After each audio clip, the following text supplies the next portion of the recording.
Old Moros in the woods, shadows cross the glade. Wooden puppets dance, gnawing night's parade. Whisper through the pines, folks disappear. String seems tight, he pulls them in near. Gnarly hands work. Welcome to the Midnight Tales podcast. This is the place where stories are told and nightmares unfold. We got a special treat for you in this episode. It is a very special show, just for you. It is a puppet show put on by the magnificent Moros, the master puppeteer. But let's get started with the story. Get yourself cozy and turn off notifications on your phone, because you are about to venture into the woods for the show of your life.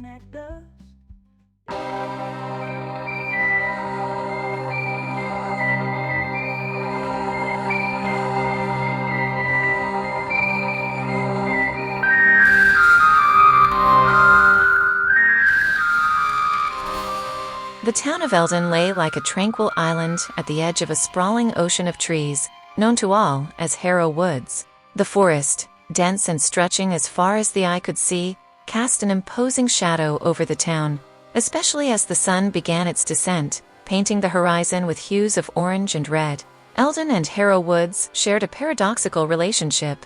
The forest, with its alluring legends, was the town's primary tourist attraction.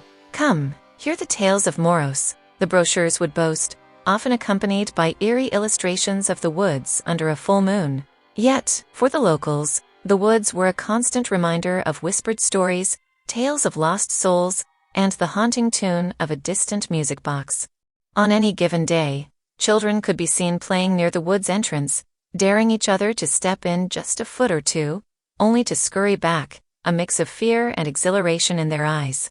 Shopkeepers nearby profited from the legend, with stores filled with mementos ranging from "I survived Harrow Woods" t-shirts to intricately designed replicas of Moros' infamous music box. Yet, as evening approached, a peculiar trend could be observed. While young couples and tourists might still wander near the forest, taking in the twilight scenery, the older folk made a conscious effort to be indoors, their faces often betraying an unspoken unease. The forest's dense canopy, even in daylight, allowed little sunlight to penetrate, giving it a perpetually gloomy appearance. Birds were rarely heard singing within, and even the wind seemed to whisper as it rustled the leaves. To an outsider, it was just another forest with a spooky legend attached. But to the people of Eldon, Harrow Woods was a living entity, silent yet ever watchful, its secrets guarded by the enigmatic puppeteer who was said to lurk within its depths. The Rusty Lute was Eldon's oldest tavern, a wooden structure that had seen better days, but held an old-world charm. Its creaky floors, low ceilings, and walls adorned with black and white photos provided a cozy atmosphere. On chilly evenings, the fireplace would crackle, its warm glow drawing locals and tourists alike. Tonight was one such evening. The tavern was bustling, a mix of townsfolk sharing their day's events, and tourists eager to soak in local culture. Amid the chatter, laughter, and clinking of glasses, the name Moros would occasionally cut through, drawing a mix of scoffs, nervous laughter, or somber nods. Perched at the far end of the bar was Old Man Whitaker, his wrinkled face, white beard, and the walking cane, always by his side, made him a recognizable figure. While many in the town had tales of Harrow Woods, Whitakers were the most sought after. It was said he had ventured deeper into the woods than anyone alive, and had come out to tell the tale. A group of adventurous youths, fueled by liquid courage, approached Whitaker, urging him to share the legend of Moros. Whitaker, after some reluctance and perhaps a hint of mischief in his eyes, agreed. Clearing his throat and taking a deliberate sip from his drink, he began, "It's one thing to hear the tales, but it's another to live them. Moros wasn't always the stuff of nightmares, you know." The tavern grew quiet, every ear straining to catch Whitaker's words, as the tale of the mad puppeteer began to unfold. Around Whitaker, the ambience shifted. Even those who'd heard the tales 100 times leaned in, for no one could narrate the legend of Moros quite like Old Man Whitaker. The sun sat high in the sky, casting its golden glow upon a vast clearing.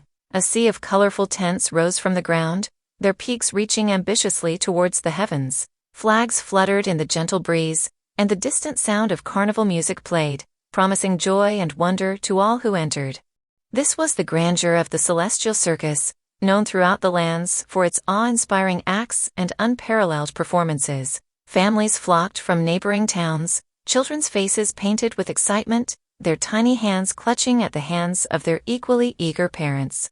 From acrobats defying gravity with their aerial acts, to magicians bending the realms of reality, every tent had its own story to tell, its own magic to share. But there was one tent, slightly removed from the center, that drew the most attention. Larger than the rest and colored a deep, velvety blue, it bore an ornate sign shimmering in gold: Moros, Master Puppeteer. Lines formed hours before each of Moros' shows, people chattering excitedly about the puppeteer whose creations were said to come alive, moving with such fluidity and grace that they seemed to possess souls of their own. Inside the tent, a rich tapestry covered the ground, and lanterns hung from above, casting a dim, mysterious glow. At the heart stood a grand stage, draped in dark red velvet curtains, with a single ornate chair at its center, Moros' throne. As showtime neared, the tent would fill to the brim, a hushed anticipation settling over the audience. And when Moros finally took the stage, his mere presence would command silence, the magic about to unfold. Amid the dim lantern light, Moros would emerge, his tall silhouette unmistakable. Dressed in a tailored coat adorned with subtle patterns of puppet strings, a raven-black top hat sat upon his head, shadowing his eyes which always held an intriguing gleam. He possessed an air of understated charisma, his every move graceful, almost theatrical. His puppets were his pride, crafted meticulously, each one was a masterpiece. Their delicate features, intricate clothing, and the gleam in their glassy eyes made them look eerily lifelike. When Moros brought them to life, they danced, sang, and acted with such emotion and precision that many in the audience would forget they were mere wooden creations. His fingers moved deftly, controlling the strings with a master's touch. Each show was a new story. Tales of love, adventure, tragedy, and hope played out on the small stage, drawing tears, laughter, and gasps from the captivated audience. Children would sit at the edge of their seats, their wide eyes following each puppet's move, while adults would often be moved to tears or laughter by the unfolding narratives. Offstage, Moros was a figure of intrigue. While he mingled little, those who had the privilege of a conversation with him spoke of his immense passion for puppetry. He would often say, "Puppets are mirrors to our souls. Through them, we see our joys, our fears, our dreams." But what made Moros stand out was not just his skill, but his deep connection with his puppets. He treated them not as tools, but as partners, often seen conversing with them after shows, or meticulously repairing and caring for them in his private quarters. This devotion, and the lifelike nature of his puppet, shows fueled whispers that there was more to his act than met the eye. Some even said he possessed a magic that breathed life into his creations. In those early days, Moros was the star of the celestial circus, the crown jewel that drew audiences from far and wide. He was celebrated, revered, and on top of the world. Little did the world know, the seeds of his descent were already being sown.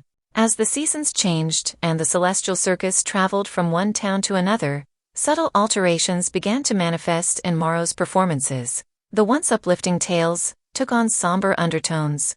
The puppets, previously embodiments of grace and beauty, now bore scars, twisted expressions, or hollow eyes. The themes of his puppet shows grew darker. What once were tales of gallant knights and star-crossed lovers shifted into narratives of betrayal, vengeance, and forbidden rites.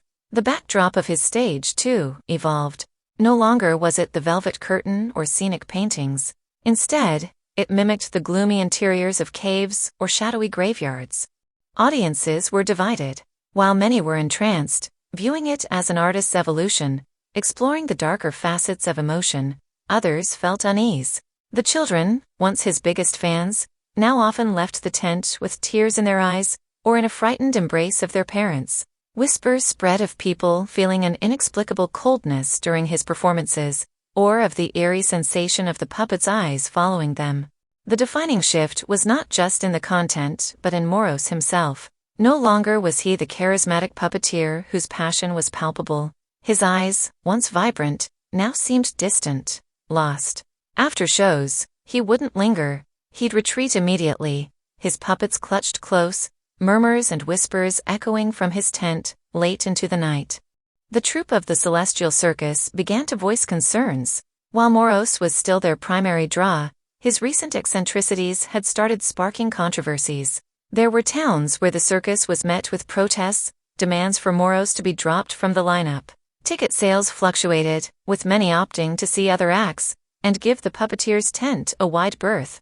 The most unsettling were the rumors tying Moros' news stories to actual events. A tale of a village succumbing to a mysterious plague mirrored an incident in a town the circus had visited the previous year.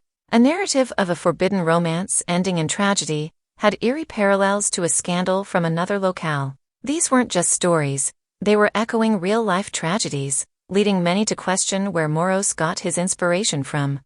The puppeteer's descent into this new realm of storytelling, while still mesmerizing, had cast a shadow not only on his tent, but on the entirety of the Celestial Circus. Word spread like wildfire across Eldon and the neighboring towns. Moros was set to unveil his most grandiose performance at the next full moon, a spectacle that he claimed would blur the lines between reality and artistry. The anticipation was palpable. Despite reservations about his recent transformations, the allure of the promised show was irresistible. The Celestial Circus saw an influx of ticket sales like never before. On the fateful evening, the atmosphere in the tent was thick with expectation. Every seat was occupied, and many stood at the back, craning their necks for a better view. Lanterns dimmed to a mere flicker, bathing the audience in a ghostly glow. The show commenced without introduction. An intricate set resembling a town very much like Eldon itself formed the backdrop. The puppets that appeared were hauntingly familiar. They bore striking resemblances to notable figures from the town. And as the narrative unfolded, gasps of horror spread through the audience. The puppet show eerily reenacted a tragic event that had occurred in Eldon just a year prior, a fire that had claimed several lives, the cause of which remained a mystery. But in Morrow's rendition, the story took on a malevolent twist, suggesting forbidden pacts and shadowy conspiracies. The climax of the show saw the puppet resembling the town's mayor, manipulated to dance amidst puppet flames, his wooden cries of anguish all too lifelike. As the final curtain drew, leaving the audience in stunned silence, the real horror unveiled itself. The smell of smoke began to permeate the tent. Panic ensued. People scrambled for the exits, fearing a real fire. But as the tent flaps opened, revealing the cool night outside, it became clear that there was no immediate danger. The smoke's source remained a mystery, adding another layer to the already heightened terror. The aftermath was chaos. Many were outraged, labeling Morrow's act as a macabre mockery, a sickening display devoid of respect for the departed and the town's still fresh wounds. The circus management was besieged by demands for Morrow's immediate ousting. That night, amidst the cacophony of angry voices, distraught cries, and the ever-present, unsettling tune of a distant music box, the fate of Moros, the once beloved puppeteer, was sealed. The morning sun found the Celestial Circus eerily quiet, a stark contrast to the previous night's tumult. Most of the performers were tucked away in their tents, whispering about the events of the previous evening, the air thick with tension. In the center of the camp, outside the main administrative tent, a scene was unfolding. The circus manager, a rotund man with a usually jovial demeanor named Bartholomew Graves, stood waiting. Beside him were a few of the circus's senior members, faces grave. Moros emerged from his tent, the dark circles under his eyes hinting at a sleepless night. The two men locked eyes, one filled with weary resolve, the other with defiant fury. Bartholomew cleared his throat. "Moros," he began, choosing his words carefully, "for years, you were the heart of this circus, the golden act. When you began to change, we stood by you. Controversy can be good for business after all. Your darker tales brought a fresh wave of intrigue and audiences." Moros' grip tightened on a puppet he held, its wooden face mirroring his growing anger. "But last night," Bartholomew continued, "you went too far. You didn't just cross a line, you obliterated it. We can't, and won't, be party to such disrespect and trauma." "Trauma?" Moros spat, voice rising. "I gave them art. I gave them truth. A mirror to their souls." Bartholomew sighed. Maybe so, but it's no longer the art this circus can showcase. Moros, you are no longer a part of the celestial circus. It's time you took your talents elsewhere. The silence that followed was palpable. Moro's face contorted with rage. You'll regret this, Bartholomew. All of you, he hissed, sweeping his gaze over the gathering. The world will hear of Moros again. And when they do, it'll be a performance they'll never forget. With that, clutching his puppets close to his chest, Moros walked away, his tall silhouette slowly being swallowed by the vast expanse of Harrow Woods, the place that would soon become his new stage. As days turned into weeks, whispers spread throughout Eldon and the surrounding areas about the once celebrated puppeteer who now roamed the edges of Harrow Woods. Some claimed to have seen him, a lone figure moving between the trees, his puppets hanging limply from his hands, their once vibrant colors fading into the monochrome shades of the forest. Moros found solace in the embrace of the woods. The dense canopy, the muted sounds, the labyrinth of shadows, it all resonated with the chaos in his mind. The forest became both his refuge and his prison, a place where he could be both lost and found. Children, ever curious, would sometimes venture near the forest's edge, only to be called back by anxious parents who'd heard tales of eerie puppet shows occurring deep within, lit only by the pale moonlight. Travelers spoke of haunting music box tunes that would drift from the heart of the woods late into the night, a chilling reminder of Moros' lingering presence. As time passed, the stories grew. Some said Moros had built an underground theater, where he performed for an audience of shadows and spirits. Others whispered that he'd made a pact with the very essence of the forest, granting him powers beyond imagination. But amid the rumors and tales, one thing became clear. Harrow Woods had claimed Moros, enveloping him in its mystery. The line between the man and the myth blurred, and Moros' legend began to intertwine with the very soul of the woods.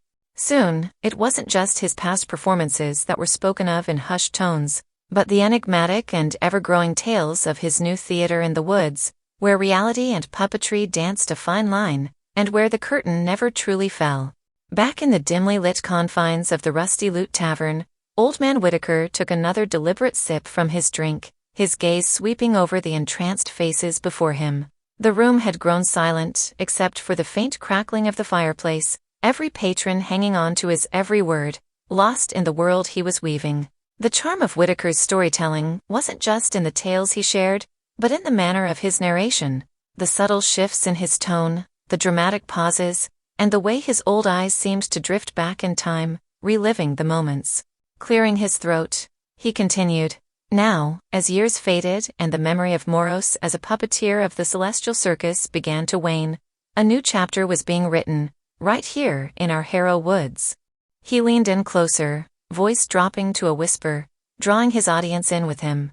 Travelers, those who'd dare to tread the forest paths, began speaking of peculiar sights, abandoned clearings in the woods with remnants of puppet shows, wooden figures hanging from the trees, their strings swaying eerily in the wind.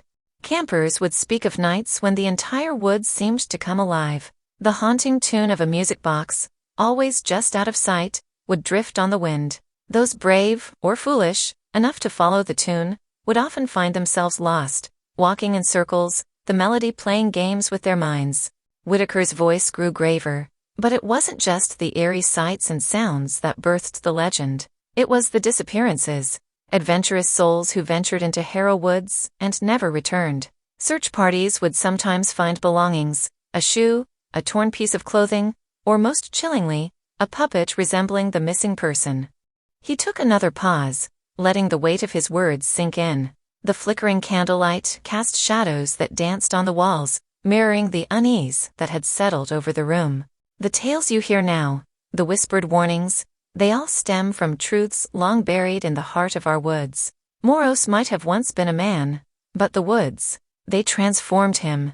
Into what, you ask? Into the legend that stands as a sentinel over our town. A reminder that some things, some places, are best left undisturbed.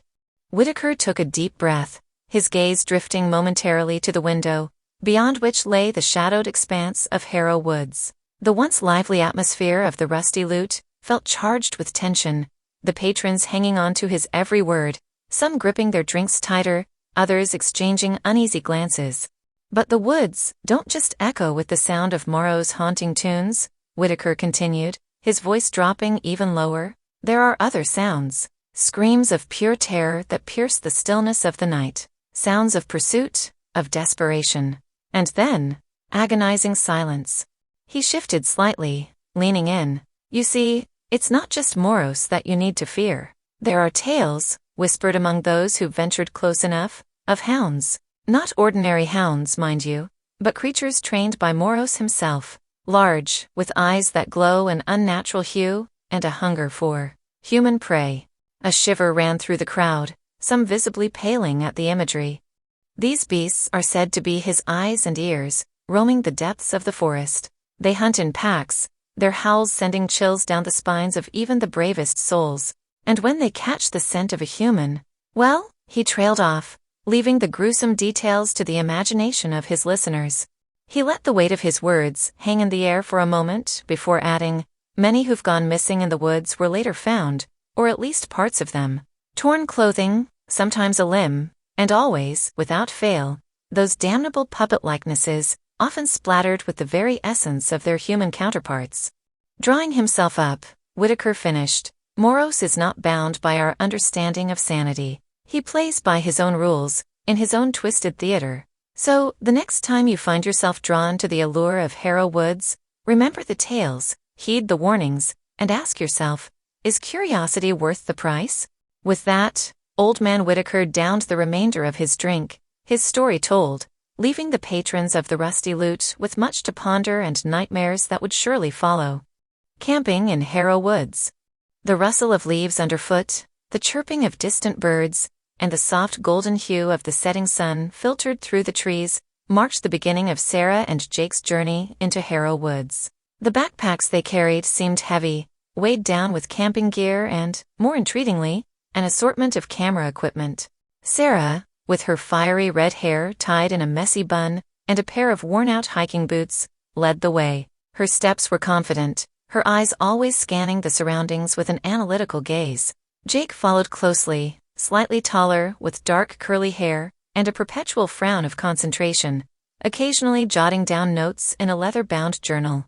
After what seemed like hours, they found a suitable clearing. While Jake began to set up the tent, Sarah busied herself with gathering firewood. Their movements were synchronized, hinting at many such expeditions together. Once the camp was set, Sarah carefully positioned a camera on a tripod, pointing it towards a particularly dense part of the forest. As night began to fall, the forest came alive with sounds. The usual, crickets, the occasional owl, the rustle of wind through the trees. But then, amidst the natural symphony, another sound emerged. The distant sound of laughter, music, and clinking bottles. Curious, Sarah motioned for Jake to follow, and they cautiously moved towards the source. As they approached, the soft glow of a campfire became visible, casting dancing shadows on the trees. They discovered a lively group of college students, their campsite a stark contrast to Sarah and Jake's. Tents of various sizes were haphazardly pitched, a portable stereo played popular tunes, and the ground was littered with beer cans and snack wrappers. Amidst the group, a tall girl with blonde hair tried to strum a tune on a guitar, her audience a mix of young men and women, some engrossed in deep conversation, others attempting to dance. Their laughter was infectious, their spirits high, a group looking for a good time, drawn by the thrill of camping in a forest surrounded by legends. Sarah and Jake exchanged a glance. Their intent for this trip was clear, to explore, document, and hopefully uncover the truth behind the tales. But the presence of this boisterous group added an unforeseen element to their expedition. Within the halo of the campfire's glow, the college students' personalities came alive, each distinct yet fitting the puzzle of their tight-knit group. There was Lexi, the blonde with the guitar, her fingers not quite getting the chords right, but her enthusiasm undeterred. She was the storyteller, the one who'd first proposed the camping trip after hearing tales of Moros. The urban legends, to her, were just exciting tales to be shared around a campfire, not to be taken seriously. Beside her sat Ryan, an athletic type with a baseball cap turned backward, nursing a beer. Every time Lexi missed a chord, he'd tease her, but his grin betrayed his affection. He was the jock of the group, always up for an adventure and always protective of his friends, especially Lexi. Laughing at one of Ryan's jokes was Maya, with raven black hair and a nose ring that glinted in the firelight. She was the skeptic, joining the trip more for the company than the thrill of legends. Every time Maro's name was mentioned, her eyes would roll, a smirk on her lips. Jared and Nina, a couple that was almost inseparable, sat a little away from the group. Jared, with glasses perched on his nose, was engrossed in setting up a camera, similar to Sarah's. He was the documentarian, always capturing moments. Nina, with her vibrant blue hair and myriad of tattoos, sketched in a pad, her artistic side always at play. Lastly, there was Ben, the quietest of the lot. Tall and lanky, with deep-set eyes, he was the group's thinker. While he enjoyed the camaraderie, he was also genuinely intrigued by the Harrow Woods legends. More than once, Sarah caught him glancing towards the dense trees, an unreadable expression on his face.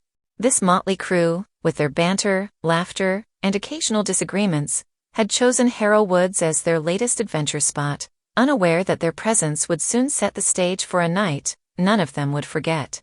The allure of the campfire was universal. Its flickering flames, the warmth it radiated, and the shadows it cast, seemed to beckon everyone closer. As the night deepened, Sarah and Jake, drawn by the laughter and music, approached the college group's campsite, carrying a bottle of whiskey as a peace offering. "Mind if we join?" Jake asked, holding up the bottle with a grin.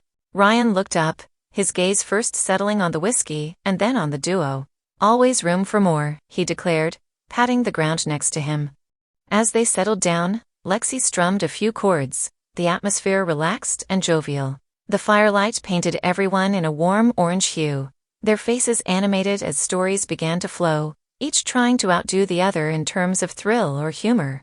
The line between Sarah and Jake's focused expedition and the college group's adventurous getaway began to blur. For a moment, they were all just a group of people, sharing tales and experiences under a canopy of stars. But even in this casual setting, subtle dynamics played out. Every so often, Jake's eyes would wander over to Lexi, especially when she laughed or sang. Sarah noticed. Every glance, every lingering look, adding to the growing knot of unease in her stomach. The tension was subtle, but palpable, a silent undercurrent in an otherwise jovial evening. As Lexi's tune faded into the crackling of the fire, Jake, emboldened by a couple of swigs of whiskey and the mood of the evening, leaned forward, eyes shining with mischief. "You ever face down a grizzly?" he asked the group, his voice dropping an octave. Ryan chuckled. "Closest I've come to a bear is the mascot at our football games." Jake smirked, taking another sip. "Well, it was a few years ago, up in the Rocky Mountains. Sarah and I were on a trail, trying to capture some footage of the elusive mountain lynx." He paused for effect, glancing at Sarah, who rolled her eyes playfully, already familiar with Jake's penchant for drama. The sun was setting, casting this eerie, crimson hue over everything. "We were setting up camp when I heard it, the unmistakable heavy breathing of a massive creature." Jake leaned closer, the flames reflecting in his eyes. "I turned around slowly, and there it was, a massive grizzly, standing tall, eyes locked onto mine." Ben, who had been quietly listening, leaned in, intrigued. Maya, ever the skeptic, raised an eyebrow but was clearly entertained. Jake continued, "Now, they tell you not to make eye contact, to make yourself big, all that. But in the moment, instincts kick in. So, I did what any rational person would do." Nina asked, half jokingly, "Run?" Jake grinned. "No, I started singing." Laughter erupted around the campfire. "Seriously?" Lexi exclaimed, her eyes wide with amusement. "Absolutely," Jake replied, trying to suppress his own laughter. "Figured if the bear thought I was crazy, it might second-guess having me as a snack. So, I belted out the first song that came to mind." "And?" Ryan prodded. Jake leaned back with a smirk. "Ever seen a confused grizzly bear? It gave me this look, somewhere between 'Are you kidding me?' and 'maybe he's too weird to eat,' then just ambled away." Sarah, trying to maintain a straight face, added, "He's leaving out the part where he almost tripped over his own feet when it first showed up." Jake waved her off, minor details. "But that, my friends, is how you survive a bear encounter." The group laughed, clinking their bottles together, celebrating Jake's bravery and storytelling prowess. As the laughter from Jake's bear tale began to die down, Sarah took a contemplative sip from her cup. The warmth from the whiskey, combined with the heat from the fire, seemed to bolster her, and she cleared her throat, drawing the group's attention. "You know," she began, her voice softer, more reflective than Jake's had been, "we're here for more than just a random camping trip." She paused, her gaze drifting towards the shadowy expanse of Harrow Woods. "We've been following the legend of Moros for years, chasing whispers, piecing together stories." Lexi, who'd been absent-mindedly strumming her guitar, stopped, looking at Sarah with curiosity. "What's the allure? Why chase such a dark tale?" Sarah met her gaze. "It's not about the darkness, but about understanding it. Every legend, every myth, has a foundation in reality. Somewhere along the line, the stories might get exaggerated, details might get added, but there's always a grain of truth." She shifted, pulling out a small, worn-out notebook from her pocket. "This journal has entries from various people who ventured into these woods over the last decade. Some entries are mundane, but others, they hint at things that are hard to explain." Ben, the thinker of the college group, leaned in. "Like what?"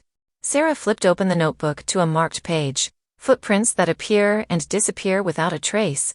Eerie puppet shows enacted in forest clearings with no audience. And," she added with a slight shudder, "sounds of a music box, always just out of reach."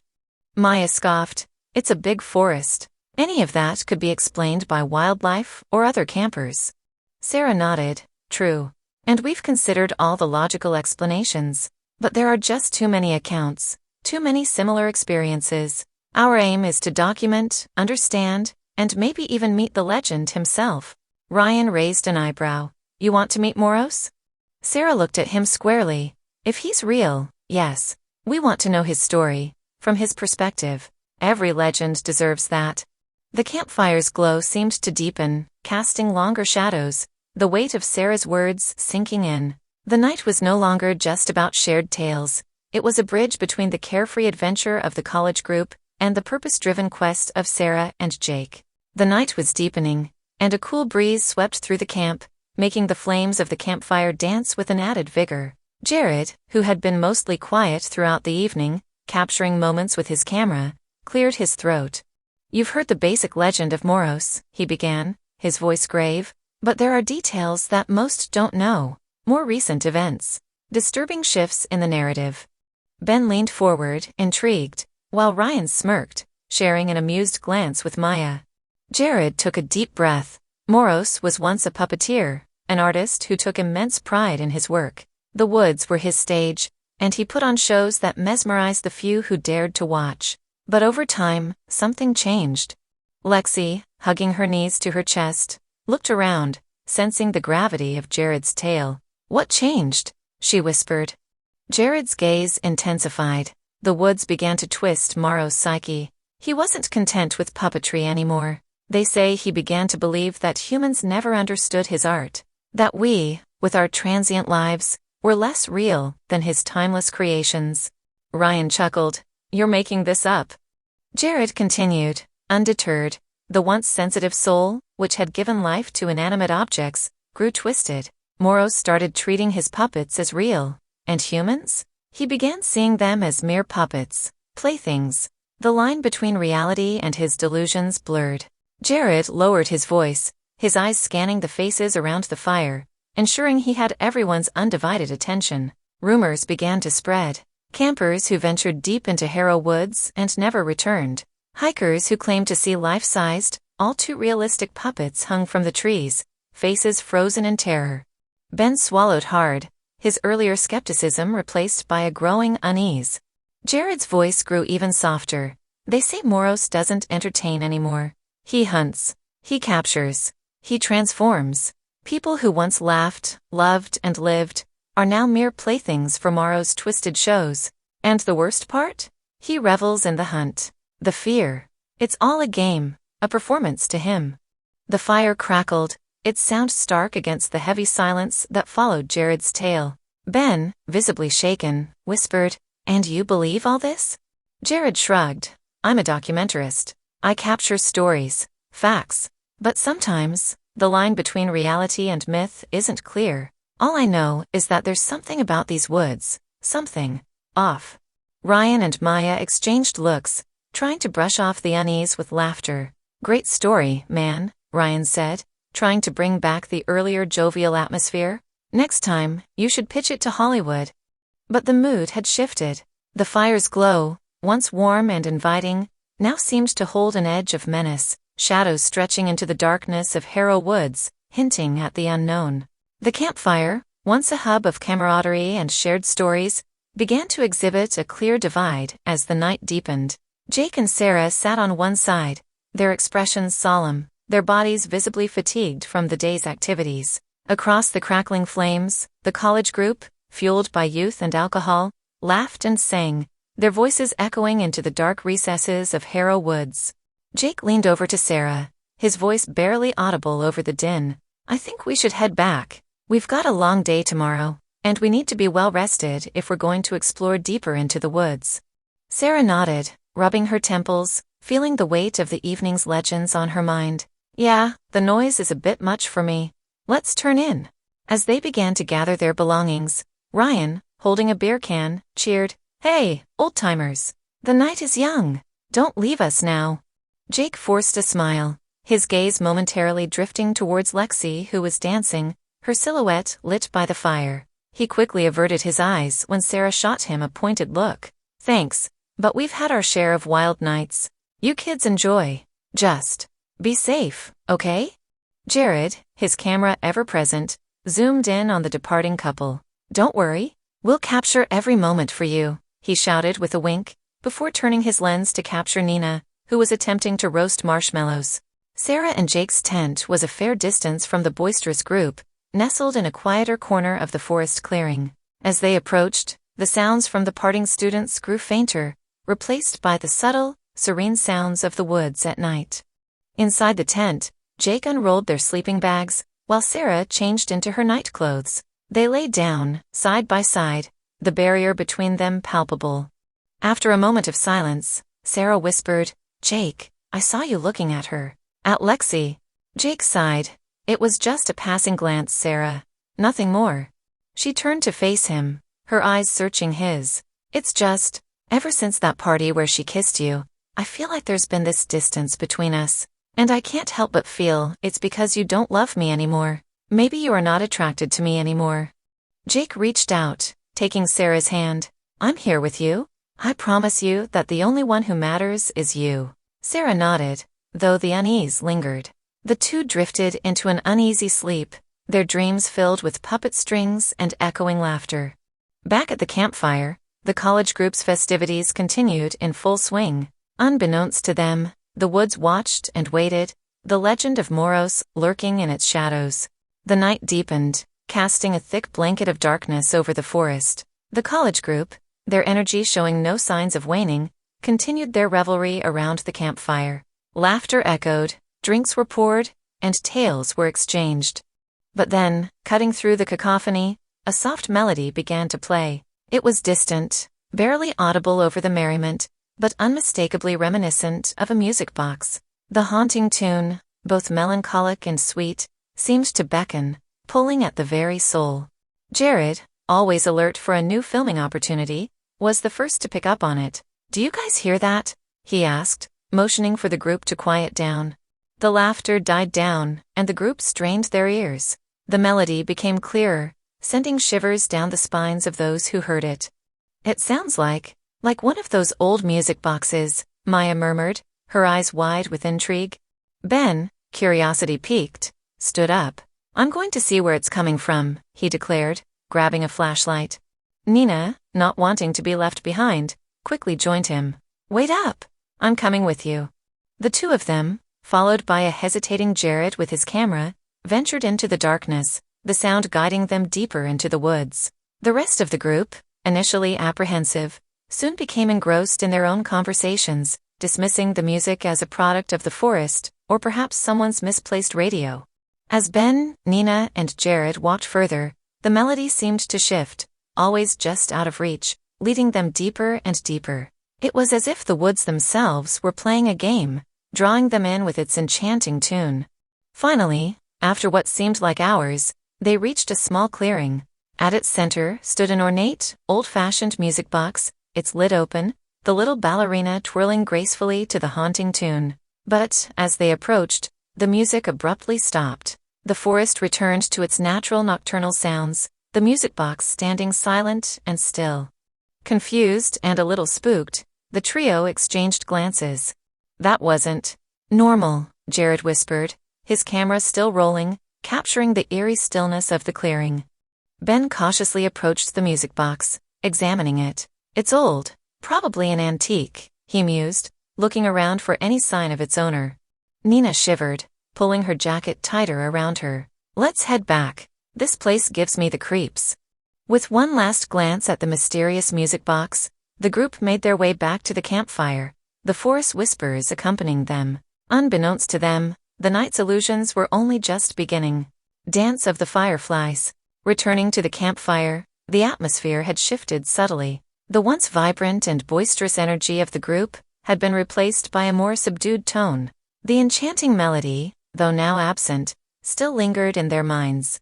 As the trio recounted their strange encounter with the music box, Ryan chuckled. "Probably some kids playing pranks or something. I wouldn't think too much of it." Lexi, however, seemed pensive. "It's weird though. Why leave such an old music box in the middle of the woods?"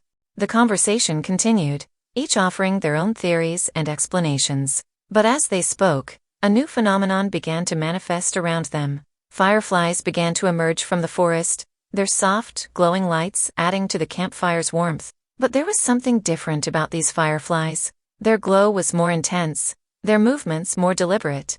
The group grew silent, watching in awe as the fireflies danced around them.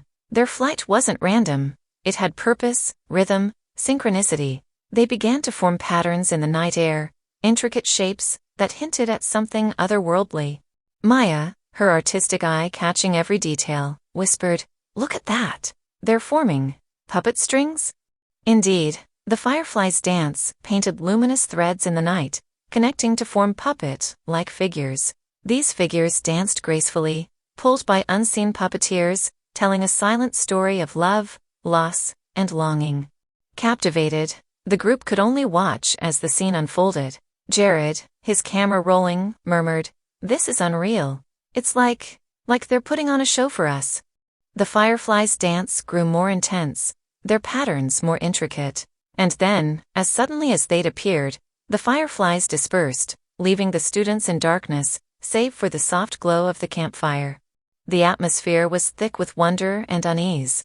The beauty of the firefly performance was undeniable, but its unnaturalness was equally evident. There was a sense that the woods held more mysteries than they'd anticipated, and as the night deepened, so did their apprehension.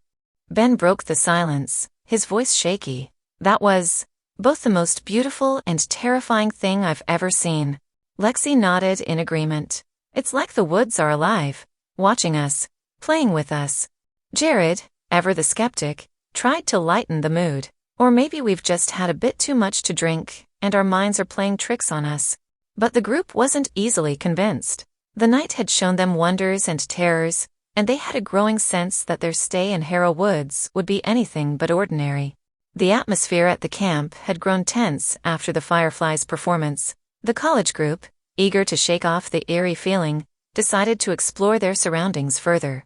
Ben, always the adventurous one, ventured deeper into the forest, leaving the safety of the campfire's light. The trees seemed to close in around him, their shadows playing tricks on his eyes. As he walked, a faint glow caught his attention.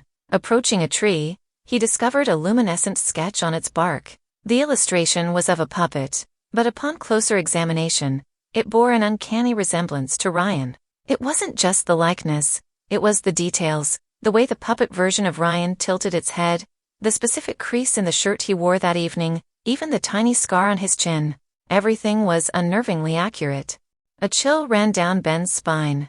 Curious and apprehensive, he continued to explore, only to find more sketches. Each tree he passed bore a similar portrait of one of his friends, all in puppet form, all hanging from invisible strings, all capturing their essence with a precision that seemed impossible. The drawing of Nina depicted her vibrant smile, her puppet strings pulling her upwards, as if making her dance. The one of Maya portrayed her deep in thought, the strings controlling her every pondering gesture. Jared's had him with a camera, the details of the lens and the strap meticulously crafted. Ben's own portrait showcased him in a curious stance, just as he had been moments ago when discovering the first sketch. Disturbed and fascinated, Ben sprinted back to the camp, urging his friends to follow him. "You guys need to see this," he panted. The group, their curiosity piqued, followed him into the forest. Their reactions mirrored Ben's initial shock. The realization that someone had been observing them closely enough to create such detailed portraits was unsettling. Ryan, looking at his portrait, murmured, "This is insane. Who would do this?" Jared, ever the documentarist, began filming the sketches. "This is eerie, but it's also kind of amazing. The level of detail, it's just, wow." Nina, hugging herself, whispered, "I don't like this. It's like we're being watched." Lexi, trying to rationalize the situation, said, "Maybe it's just some artist who lives around here? You know, getting inspired by the people who pass by?" But deep down, they all knew that these were not mere artistic endeavors. They were messages, warnings perhaps, from someone or something in the woods. And as the evening wore on, the line between art and menace would blur even further. While the rest of the group was preoccupied with the unsettling sketches, Maya, feeling an inexplicable pull, wandered away from them, drawn towards the gentle lapping sounds of the river. The soft moonlight reflected off the water, creating shimmering patterns that contrasted with the earlier eerie ambience of the woods.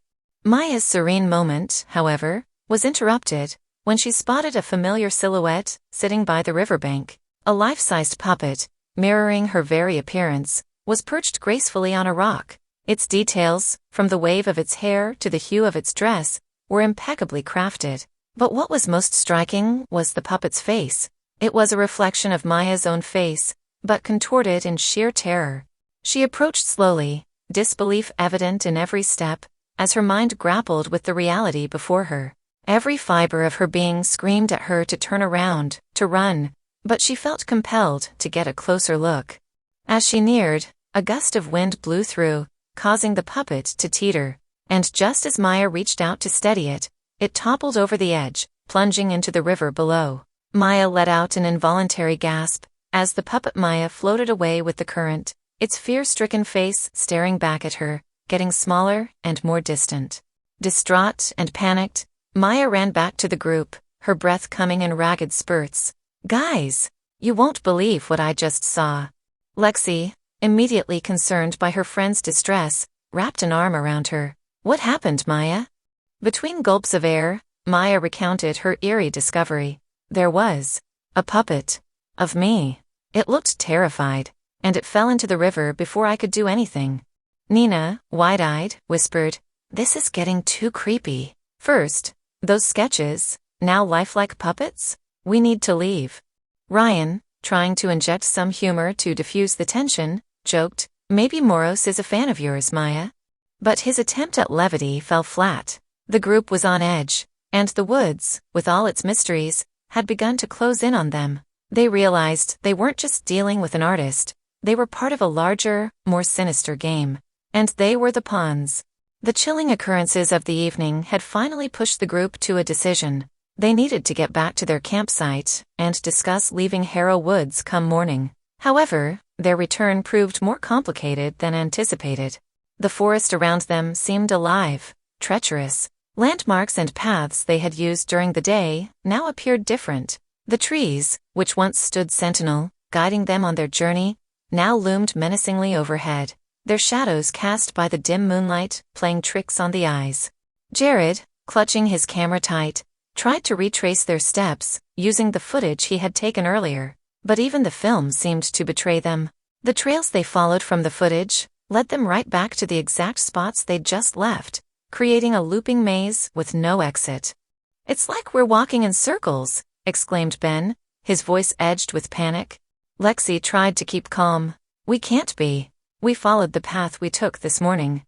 Ryan, attempting to rationalize, said, "Maybe we're just not seeing things clearly. It's dark, and we're all on edge. Let's try to head north. We should hit the main trail." But even with a direction in mind, The woods defied them. Paths twisted unexpectedly. The subtle sounds of rustling leaves and creaking branches filled the air, creating an atmosphere of unease. Nina, close to tears, whispered, "It's like the forest doesn't want us to leave. It's trapping us." The weight of their situation settled in. The once familiar forest had turned into an inscrutable labyrinth, keeping them caged and heightening their desperation.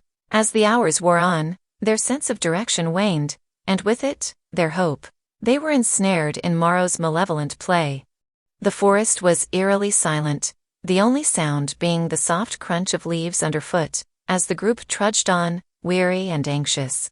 In the midst of the disorienting maze of trees, a faint orange glow caught Lexi's eye. It shimmered in the distance, providing a sharp contrast to the surrounding darkness, a beacon of hope. "There!" Lexi exclaimed, pointing towards the light. "That looks like Jake and Sarah's tent. We're close." Without waiting for a response, she hurried towards the promising glow, her heart racing with hope. The sight of the campfire, so warm and inviting, promised safety and a return to familiarity. But as she neared the campsite, something felt amiss. The once clear path grew more tangled with every step, and the shadows between the trees seemed to shift and dance, mocking her. The comforting silhouette of Jake and Sarah's tent began to waver and distort. In mere moments, before her disbelieving eyes, the fire's glow dimmed, flickered, and vanished, as did the tent. Panic gripped her. She spun around, trying to retrace her steps, but every direction looked the same. The forest closed in, its towering trees now appearing as menacing figures, looming over her, whispering secrets she couldn't decipher. "Ryan? Maya? Anyone?" She called out, her voice echoing through the woods. The reassuring chatter of her friends was gone, replaced by an oppressive silence that seemed to smother her cries. Isolated and disoriented, Lexi realized the weight of her impulsiveness. The warm, comforting vision of the campfire had been nothing but a cruel illusion, and now she was truly alone in the heart of Harrow Woods, where the legend of Moros loomed large. Ryan had always been the composed one in the group. His logical mind often served as a compass in times of uncertainty, so when Lexi darted off, he hesitated for a moment, assessing the surroundings. His eyes narrowed, trying to cut through the forest's thick canopy to spot any sign of their campsite. Just as he was about to call out to Lexi to be cautious, a different glow caught his attention. It was to his left, soft and familiar, the distinctive hue of a lantern. Ryan remembered seeing a similar light near their campsite, which they'd hung on a tree branch as a makeshift beacon. "There," Ryan thought, a glint of confidence in his eyes. "That's our lantern. It has to be." Determined, and hoping to regroup with Lexi, he ventured towards the light, weaving through dense underbrush and tangled vines. As he approached, he could hear the faint crackling of a campfire, the sound so real that he could almost feel its warmth. With every step, he anticipated the muffled sounds of his friends' voices, and the comforting sensation of the campsite underfoot. Yet, as he reached the spot, the glow began to recede, as if taunting him. The closer he got, the further away it seemed to move, leading him deeper and deeper into the forest's clutches. Bewildered, he tried to call out, "Lexi? Ben? Where are you guys?"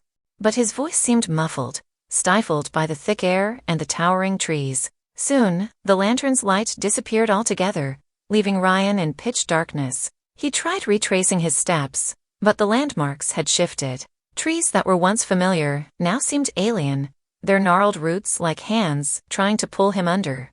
The pragmatic side of Ryan wrestled with the growing dread inside him. The tales of Moros' tricks and deceptions rang in his ears, and as the reality of his situation dawned on him, Ryan felt a chill he had never known before.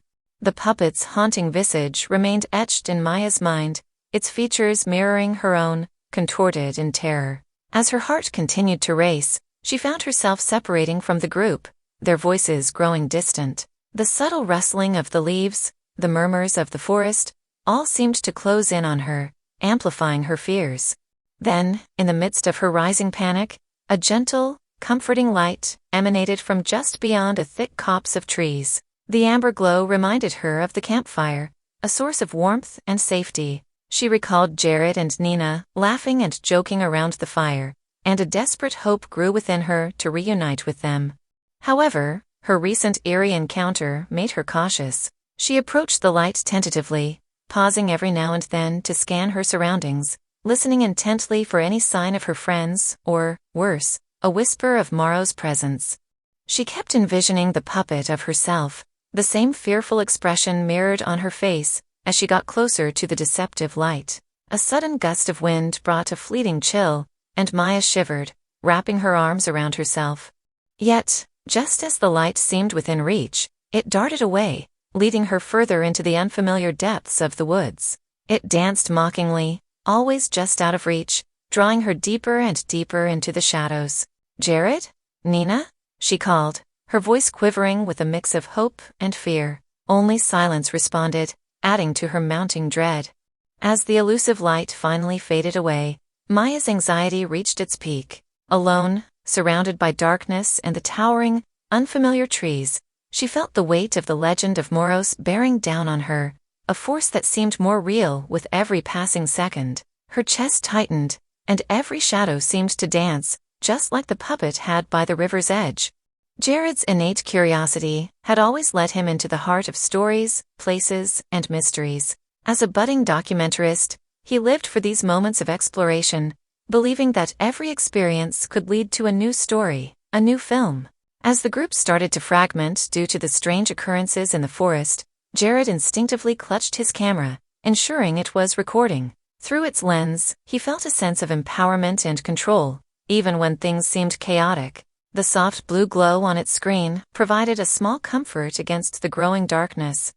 Suddenly, in the distance, he saw a flicker, a brighter, more alluring light. It illuminated what appeared to be shadowy figures, like an audience in a theater, huddled around a campfire. The outlines of the figures seemed to sway gently, in rhythm with an inaudible tune. As he squinted, he could almost make out the silhouette of a puppet show in progress. This is it, he thought. The heart of the legend, Moros in action. Without a second thought, Jared began moving stealthily towards the scene, camera raised. Every filmmaker's instinct in him was alive and buzzing, thinking of the unprecedented footage he could capture. However, as he got closer, the scene started to warp and shift. The shadowy audience began to dissolve, and the puppet stage transformed into a mess of trees and shrubs. The light dimmed, then suddenly intensified, blinding him for a split second. When he finally blinked the spots from his eyes, he was met with an encompassing darkness. The light, the shadows, the imagined audience, all had vanished. In their place was the silent, mocking forest, and the realization that he was utterly alone. With a heavy breath, Jared tried to calm his racing heart. He replayed the scene in his mind, realizing that the illusion, no doubt a crafty design of Moros, had served its purpose, isolating him from his friends and thrusting him deeper into the haunted maze of Harrow Woods. Nina was a fiercely independent soul. From her choice of studies to her style of dress, she always blazed her own trail. This was one of the reasons she and Jared got along so well. They both had an understanding of each other's need for autonomy. But it was also a reason they frequently went their separate ways, especially in situations like this, where Jared's fixation with his camera often frustrated her. That evening, while Jared's attention had been consumed by the allure of the mysterious lights and shadows, Nina had taken the chance to break away for a moment of peace. The night, despite its eerie undertones, was breathtaking. A silvery moon hung in the sky, casting a pale light through the gaps in the trees.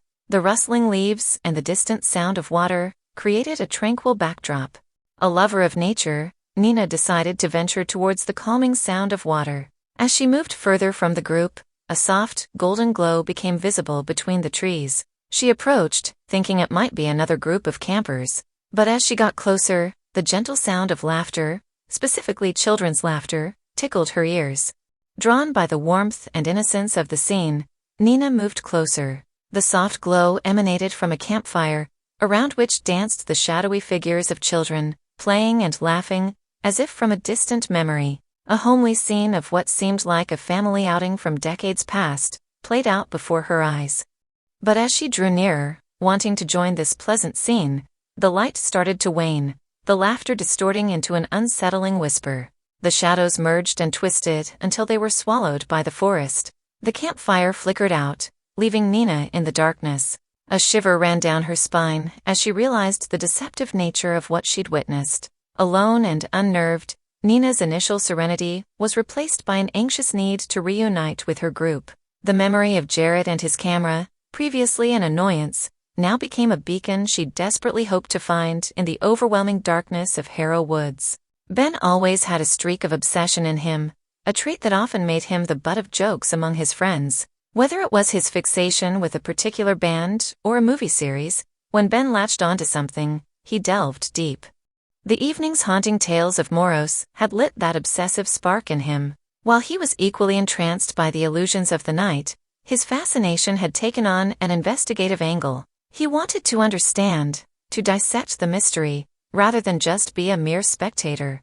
As the group began to notice the illusions, Ben started to observe the patterns. He noticed how the flames of the deceptive campfires danced differently, how they seemed brighter, more beckoning.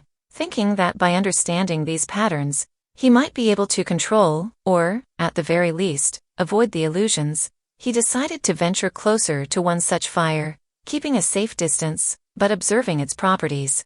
In his scrutiny, he failed to recognize the soft lullaby that began playing in the background, a familiar tune from his childhood. The song was one his mother used to hum to him, and as it played, the light of the campfire seemed to grow warmer, more welcoming.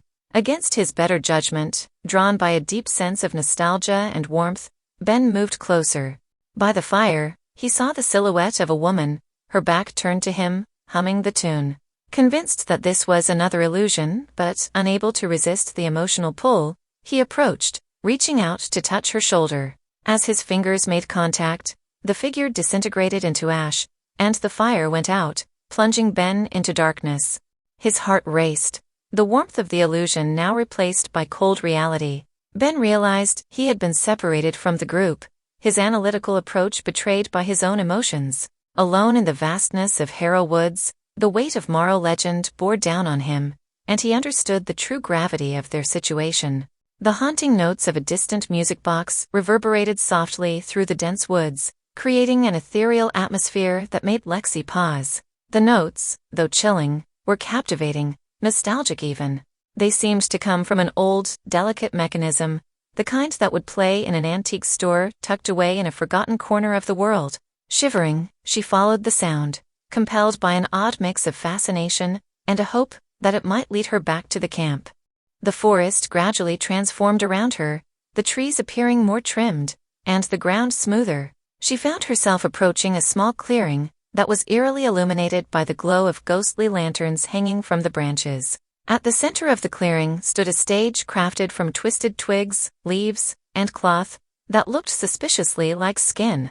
But what truly caught Lexi's horrified attention were the strings, fine shimmering threads that seemed to descend from the heavens, glistening in the soft light. As she hesitated at the edge of the clearing, the music grew more intense, and before she could react, invisible hands reached out, attaching the puppet strings to her limbs. She tried to scream, to run, but the strings controlled her every move, making her dance unwillingly upon the stage. Her limbs moved gracefully against her will, each step and twirl echoing the tragic lullaby. It was a mesmerizing display of puppetry, with Lexi as the unwilling marionette. An audience of grotesque puppets, seated in a semicircle around the stage, watched with beady eyes. Their tiny hands clapped, and their wooden jaws creaked open in delight. Each puppet bore a chilling resemblance to people, maybe past victims. The thought sent a new wave of dread coursing through her veins. As the lullaby intensified, her dance became more frantic, her feet barely touching the ground. And then, out of the corner of her eye, she noticed a new puppet joining the audience, a puppet with gleaming shears. The terrifying implication was clear. Once the dance ended, those shears would snip her strings, sending her plummeting into the pit of spikes she now noticed beneath her. Desperation set in. With each leap and pirouette, Lexi tried to fight against the strings, searching for a way out of this nightmarish performance. The puppet with the shears inched closer, its grin growing wider, as the lamentable lullaby reached its crescendo. The air was thick with tension, and an undercurrent of anticipation made Ryan's skin prickle. He found himself in a clearing, surrounded by tall trees that seemed to stretch infinitely upward, their branches swaying rhythmically. The ground beneath him was softer, almost bouncy, yet not entirely natural. Suddenly, the soft sound of a trumpet echoed through the woods. Following it was a rush of carnival music, all drums and whistles, giving the atmosphere a jarringly whimsical touch. Emerging from the trees were figures not of this world, clowns with wide, perpetual smiles painted on, jesters juggling fire, and stilt walkers towering over them all. Before he could even comprehend his surroundings, a lasso looped around his waist, pulling him onto the back of a rampaging wooden bull. The bull bucked and heaved, trying to throw Ryan off. Each move the creature made was exaggerated, almost like the rodeo games at the carnival, except this ride was deadlier. With each violent buck, the bull tried to send Ryan crashing into the enormous, thorny rose bushes that suddenly surrounded the clearing. They weren't ordinary roses. Their thorns glistened with a venomous sheen, and the petals were deep red, almost the color of fresh blood. As the ride continued, the audience of clowns and jesters cheered and hooted, placing bets and throwing painted wooden coins into the air. The music grew louder and faster, mirroring the bull's increasingly frantic movements. Ryan held on for dear life, using all his strength to stay astride the wooden beast. The memory of Lexi, Maya, and the others flashed through his mind, fueling his determination to survive. But every time he thought he had the rhythm of the bull figured out, it would change tactics, spinning wildly or dropping suddenly. In the midst of this reckless rodeo, Ryan's eyes darted around, searching for an escape. His opportunity came in the form of a hanging trapeze bar, swinging just within his reach. With a deep breath and a silent prayer, he waited for the right moment, leaping towards it. The bull's last attempt to dislodge him was fierce, but Ryan managed to grasp the trapeze, swinging himself away from the danger below. He wasn't safe yet, though. The world of Moros was unpredictable, and as he hung there, catching his breath, he knew that the next act of this nightmarish circus awaited him. The enchanting memory of fireflies forming patterns lingered in the air, but the warm ambience of their light had long vanished. Maya found herself in a vast corridor of endless mirrors, each reflecting a myriad of alternate realities. The ground was checkered, black and white, and echoed her steps, distorting and multiplying the sound. Every reflection told a different story. In one, she saw herself as a child, laughing and playing. In another, she was older, with lines of wisdom etching her face. Yet another showed her amidst a celebration, surrounded by familiar faces from the past, and some she hadn't met yet. But, as she ventured deeper, the images began to twist into grotesque caricatures. They showed her worst fears, her regrets, her losses. A distant whisper became audible, growing steadily louder. It was her own voice, but from which mirror it originated, she couldn't tell. "Turn back! Turn back! This isn't the way," it pleaded. But with every direction looking the same, and every reflection leading to another, where was back? Then, among the sea of mirages, she spotted one that was eerily accurate, a real-time reflection of her, standing perplexed in the middle of the maze.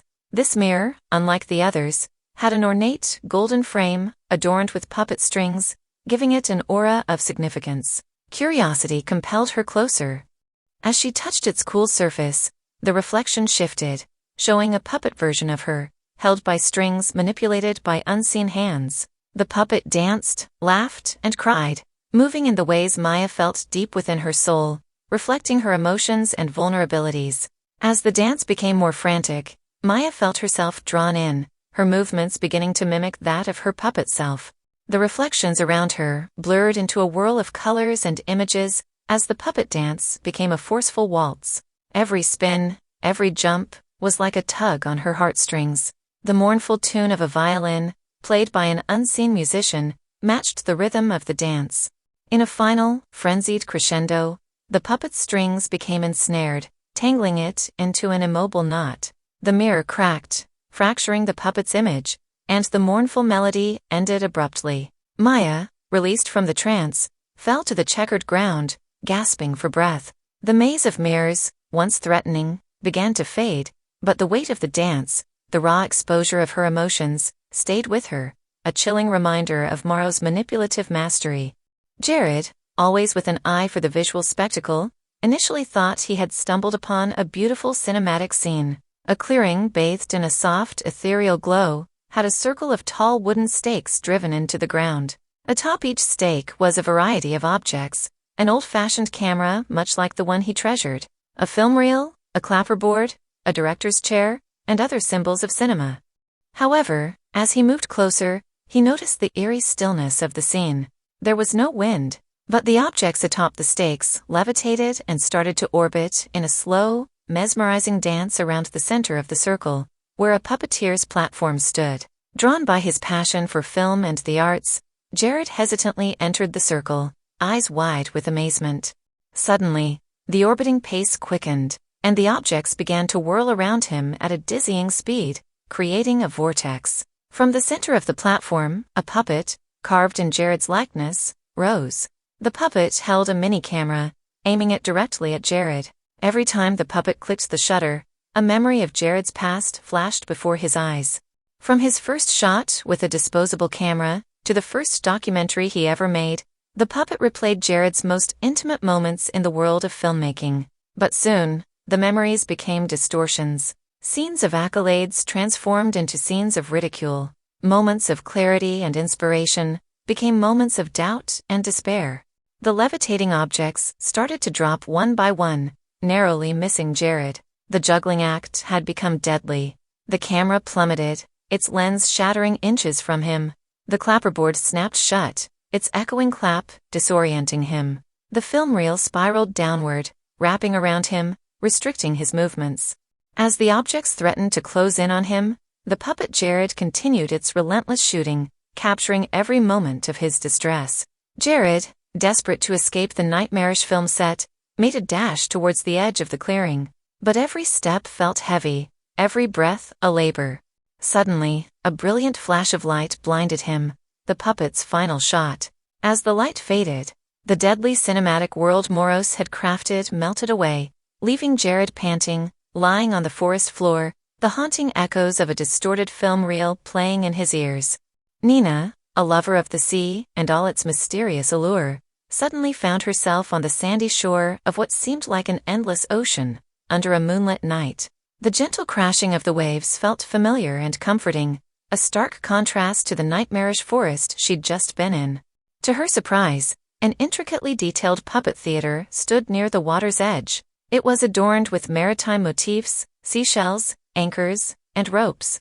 Nina approached the theater, her curiosity piqued. She peered into it, and was immediately captivated by a puppet show depicting a vibrant underwater world. Schools of colorful fish, playful dolphins, swaying seaweed, it was all beautifully crafted, and seemed to move with lifelike grace. Suddenly, the show shifted. A puppet resembling Nina appeared on stage, seated on a throne made of coral, crowned as the Queen of the Sea. She was surrounded by marine life, all celebrating her reign.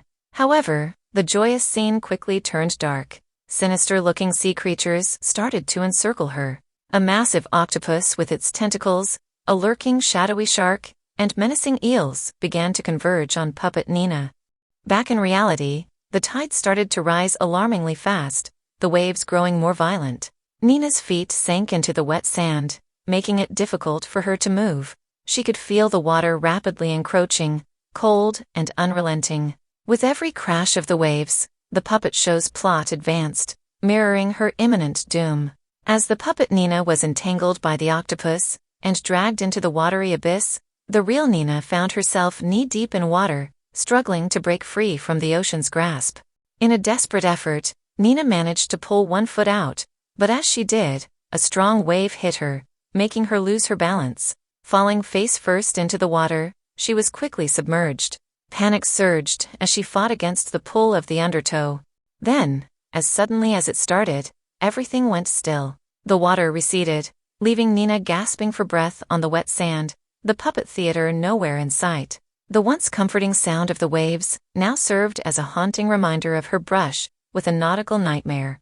Ben, a passionate reader with an insatiable curiosity, found himself in a vast, dimly lit library. Towering bookshelves, laden with countless volumes of all shapes and sizes, stretched as far as the eye could see. The scent of old paper and worn leather filled the air. It felt like a paradise for Ben, an oasis of knowledge amidst the horrors he'd recently faced. Drawn to one particular shelf, Ben spotted a grand leather-bound book with a shimmering title, The Tale of Ben, A Puppet's Odyssey. Intrigued, he pulled it off the shelf, its weight and heft surprising him. Opening the book, he was met with intricate illustrations. The early pages depicted scenes from his own childhood, his first steps, his 5th birthday, his adolescent years, all eerily accurate in their detail. As he flipped through, the pictures shifted, showing scenes from that very night in the woods, including his disorientation and the eerie puppet sketches. Feeling a shiver down his spine, Ben was about to close the book when a pop-up page caught his attention. A 3-dimensional puppet theater, much like the ones he'd seen in children's books, unfolded before his eyes. Center stage stood a puppet version of Ben, marionette strings hanging from its limbs. As Ben watched, transfixed, the puppet show began. The puppet Ben was seen exploring the library, much like real Ben had. But as the story unfolded, shadowy puppet figures emerged from behind bookshelves, all moving in a menacingly synchronized manner, with eyes fixated on puppet Ben.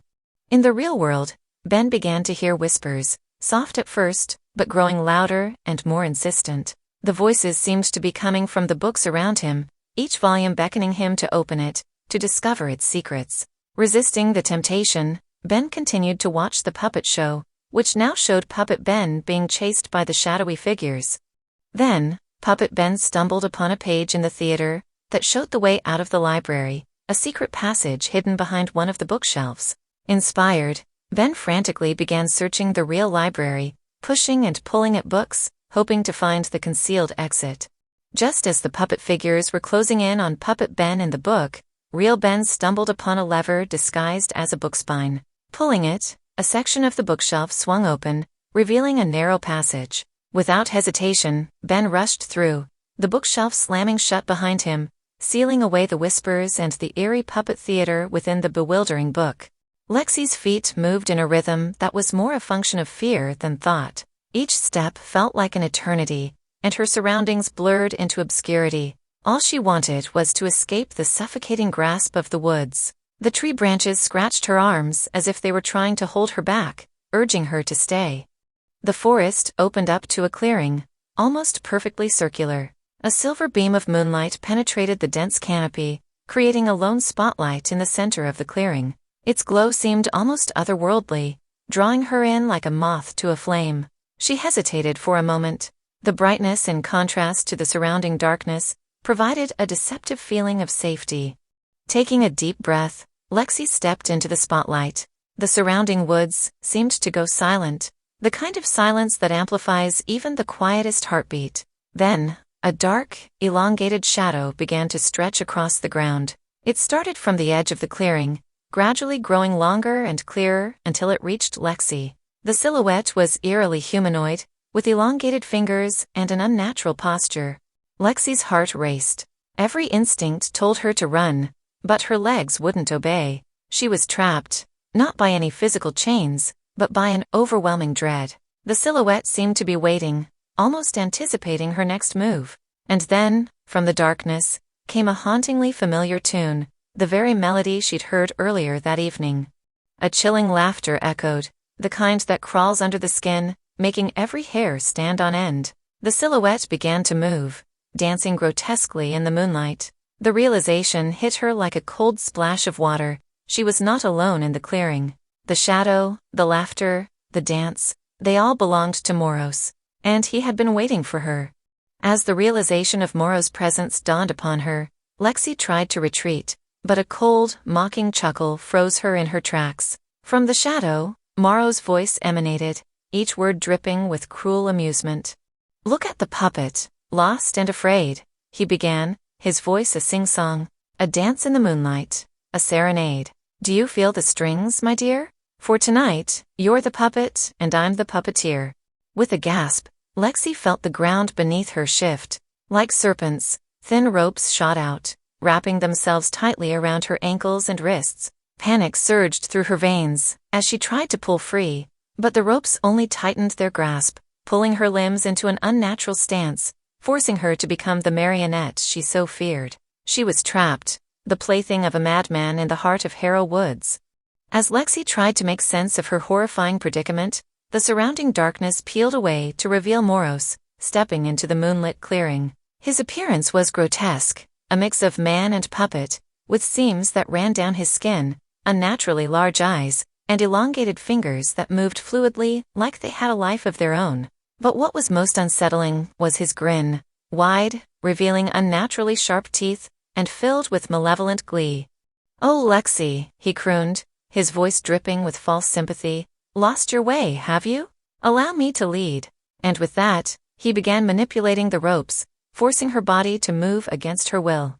Each movement, each jerky dance step she was compelled to take, was met with his laughter, echoing chillingly throughout the woods. As he danced her around, he taunted, "Such grace, such finesse. Why, you might just be my finest puppet yet." In her terror, Lexi could do nothing but comply, tears streaming down her face, as the cruel puppet master took pleasure in every moment of her suffering. With every tug and twist, Moros amplified his control over Lexi, each pull of the strings a testament to his perverse delight. Her body was no longer hers, each motion manipulated to reflect the whims of her puppeteer. She could feel the ropes biting into her skin, drawing tighter with each passing second. Amid his fits of laughter, Moros began to sing a haunting lullaby, his voice a gravelly whisper that carried through the forest. "Once you danced free, now you dance for me. Lost in the woods, where no one can see."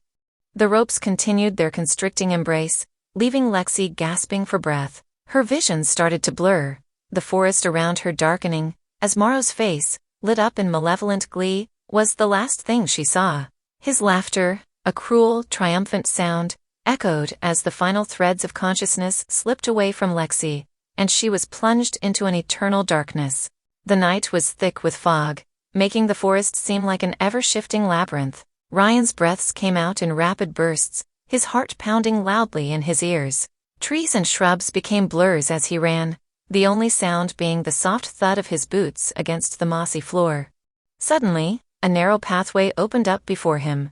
Relief washed over Ryan, thinking he'd finally found an escape from the maze of trees and the haunting memories of the evening's ordeals. Without a second thought, he charged down the path, hoping it would lead him to safety. However, as he sprinted further, the trees opened up to a larger clearing, and there, standing in the midst of the moonlit space, draped in shadows and exuding an eerie calmness, was Moros, patiently waiting for him. Moros, seeing Ryan's shocked expression, tilted his head slightly and allowed a wicked grin to stretch across his pale face. The forest was silent, save for the heavy breathing of the young man before him. "Ah, the lost wanderer," Moros began, his voice dripping with false sympathy. "Do you know what they say about those who stray off the path, young man?" Ryan's eyes darted around, looking for an exit, any possible way out of the predicament. He remained silent, awaiting Morrow's next move. Moros chuckled darkly. "They say, if you're lost in the woods and hear laughter, you're not alone. But," he paused, savoring the moment, "if you hear a joke, well, then you're truly lost. Want to hear one?" Without waiting for an answer, Moros continued, "Why did the lost wanderer's shoes never wear out?" He took a deliberate step towards Ryan. Because he was always running in circles? The sinister laughter that followed echoed through the clearing, chilling Ryan to his core. A sudden sharp whistle pierced the eerie silence of the woods, making Ryan flinch. From the dense foliage, the low growls of approaching canines reached his ears. It wasn't long before the shadowy outlines of large dogs emerged from the treeline, their eyes reflecting a sinister gleam in the dim moonlight. Ryan's heart raced, pounding loudly in his chest, as he realized the gravity of his situation. The circle of menacing beasts closed in on him, their snarls growing louder. "Easy, boys," Moros said mockingly, enjoying every bit of Ryan's terror. "He's a guest, after all." Ryan tried to summon any remaining courage. "Please," he stammered, raising his hands in a defensive stance. "Please, don't." The puppeteer tilted his head, feigning consideration. He mused, taking a moment to let Ryan's hope build, only to crush it with his next words. "Feast, my pets." And with that command, the once silent woods were filled with the desperate cries of a young man and the savage snarls of a pack, as darkness took its hold. Having narrowly escaped the disorienting confines of the mirror maze, Maya's breathing was ragged. The weight of her own reflection, the distorted images of herself, still played tricks on her mind. The open woods should have brought a sense of freedom, but the shadows that lay thick amongst the trees felt like another prison. She thought she heard the soft rustle of leaves, like footsteps, but it was what lay behind those sounds that filled her with dread. The unmistakable silhouette of Moros began to emerge from the tree line. Panic surged within her. Her instincts screamed to flee, but she also knew the danger of being seen. Desperately, Maya sought refuge behind a thick tree, pressing herself flat against its bark, hoping the shadows would keep her concealed. She held her breath, every ounce of her being praying she would go unnoticed. From the shadowed depths of the forest, Moro's voice floated eerily. "Maya, oh Maya," he called out melodiously, "did you really think you could hide from your own reflection? The maze might have ended, but the game has just begun." She could hear the amusement in his tone, but it was the dark undercurrent that made her shiver. "You know," he continued, his voice growing closer, "life is much like a mirror, reflecting our choices back to us. But sometimes," he chuckled, "reality shatters those reflections." Maya's heart raced, each pun serving as a cruel reminder of her recent ordeal and the impending doom. The atmosphere grew thick with tension, the woods seemingly holding its breath as Moro's shadow grew larger, inching towards her hiding spot. The moment felt like a dreadful eternity. As Moro's shadow loomed ominously closer, the urge to flee became overpowering. Maya mustered all her remaining strength and bolted from her hiding spot, branches and underbrush scratching at her as she ran.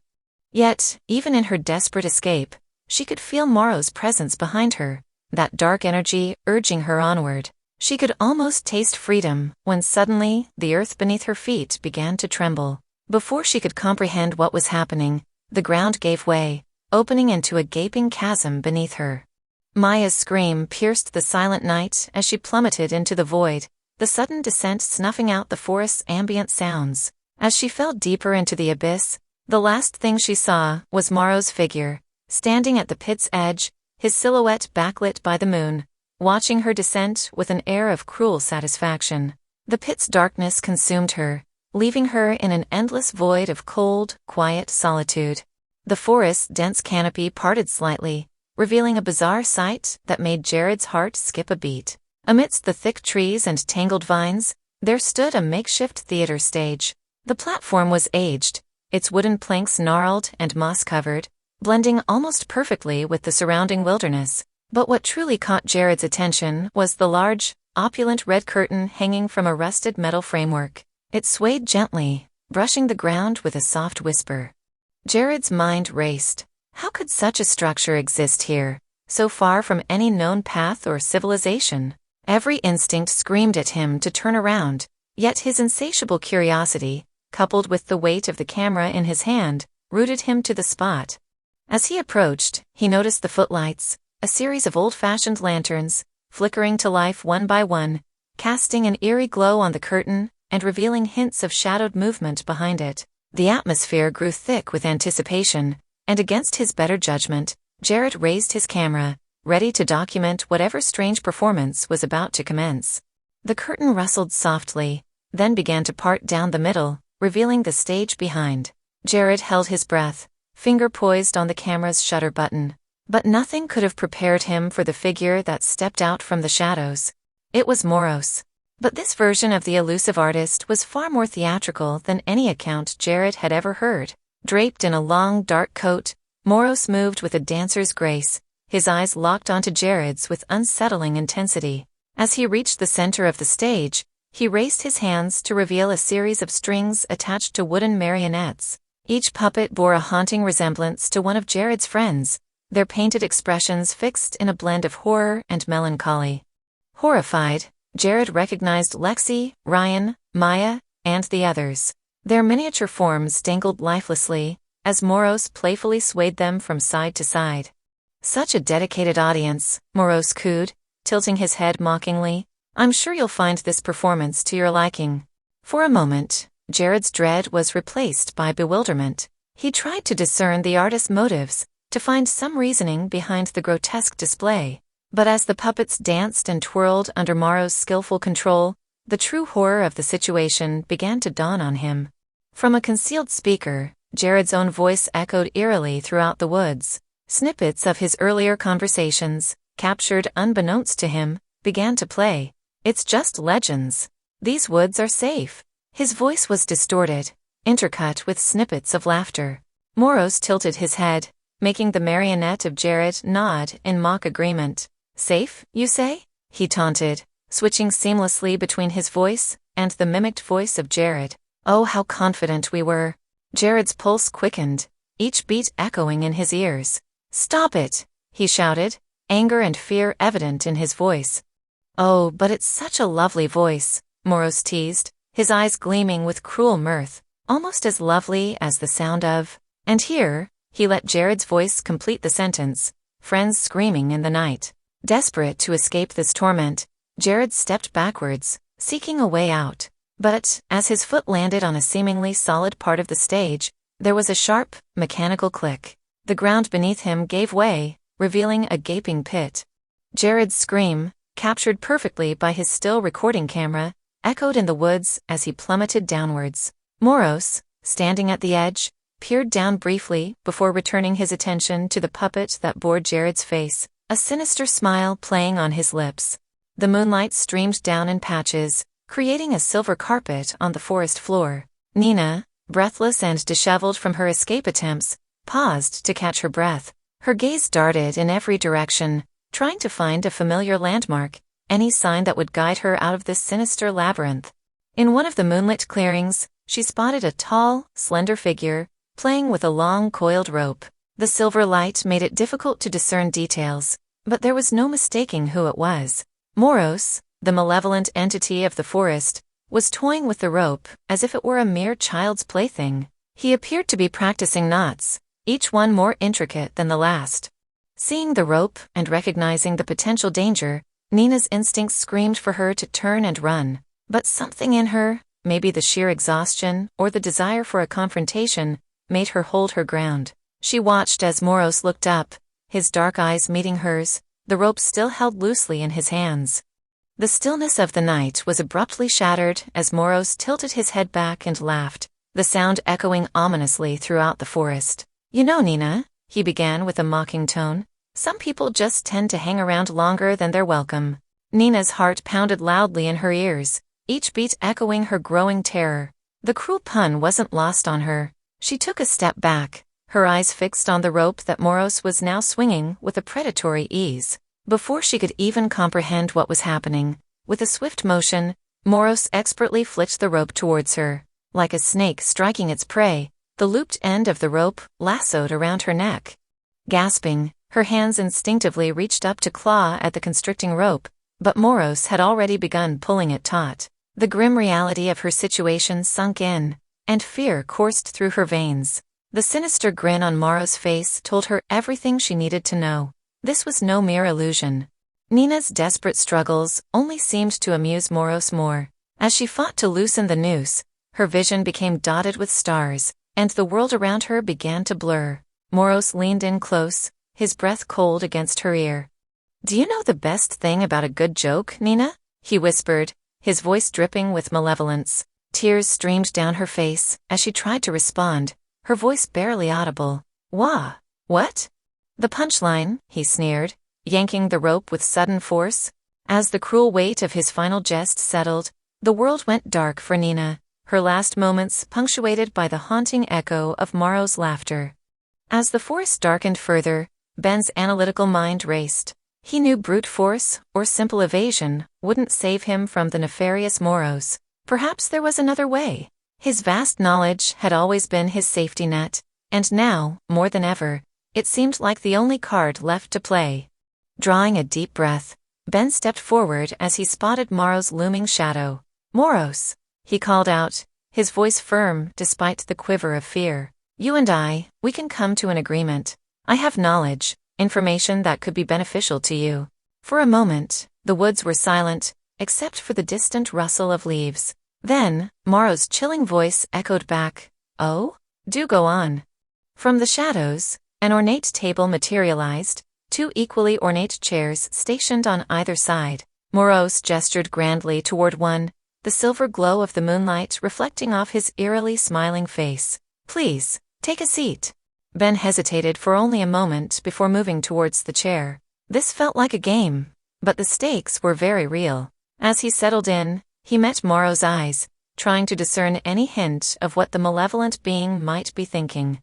They sat in silence, the weight of the moment pressing heavily on Ben. Finally, Moros leaned in, his voice dripping with feigned kindness.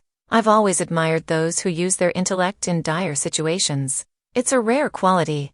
Feeling a glimmer of hope, Ben began to explain his expertise, his studies, anything that might grant him an upper hand or a chance at survival. Moros nodded, listening intently, or so it seemed. But as Ben spoke, the malevolent figure's grin grew wider and wider, until it nearly split his face in two. Suddenly, the mocking merriment in his eyes was clear. "You know," Moros mused, leaning back and intertwining his fingers, "I've always believed that all stories, no matter how enlightening, must come to an end." Ben's heart raced. The way Moros had spoken, the underlying threat in his voice, it made Ben's skin crawl. He shifted uncomfortably in his seat, feeling a sudden urge to stand up. But before he could act on his instinct, a chilling laugh echoed from Moros. "Oh dear Benjamin," Moros taunted, his eyes twinkling with mischief. "Did you truly believe that knowledge could save you from the inevitable?" The ground beneath Ben began to tremble. His eyes widened in horror as he realized too late the trap he'd walked into. The chair and the patch of ground it sat upon gave way, and Ben was plunged downwards. His screams echoed through the woods as he descended into the dark abyss, where sharpened spikes awaited him below. The chilling sound of the impact was muffled only by the layers of earth above. Moros reclined in his own chair, a satisfied grin stretching across his face. "Knowledge is power," he whispered to the empty woods, "but fate is inevitable." The night was dense with an ominous silence, broken only by the intermittent sounds of distant torment. Jake and Sarah, cocooned in the deceptive warmth of their tent, were roused by the unfamiliar noises piercing the otherwise still night. Their eyes met in mutual concern, the dim glow of their lantern casting dancing shadows on their anxious faces. "Did you hear that?" Sarah whispered, her voice shaky. Jake nodded, pressing a finger to his lips, signaling her to remain quiet.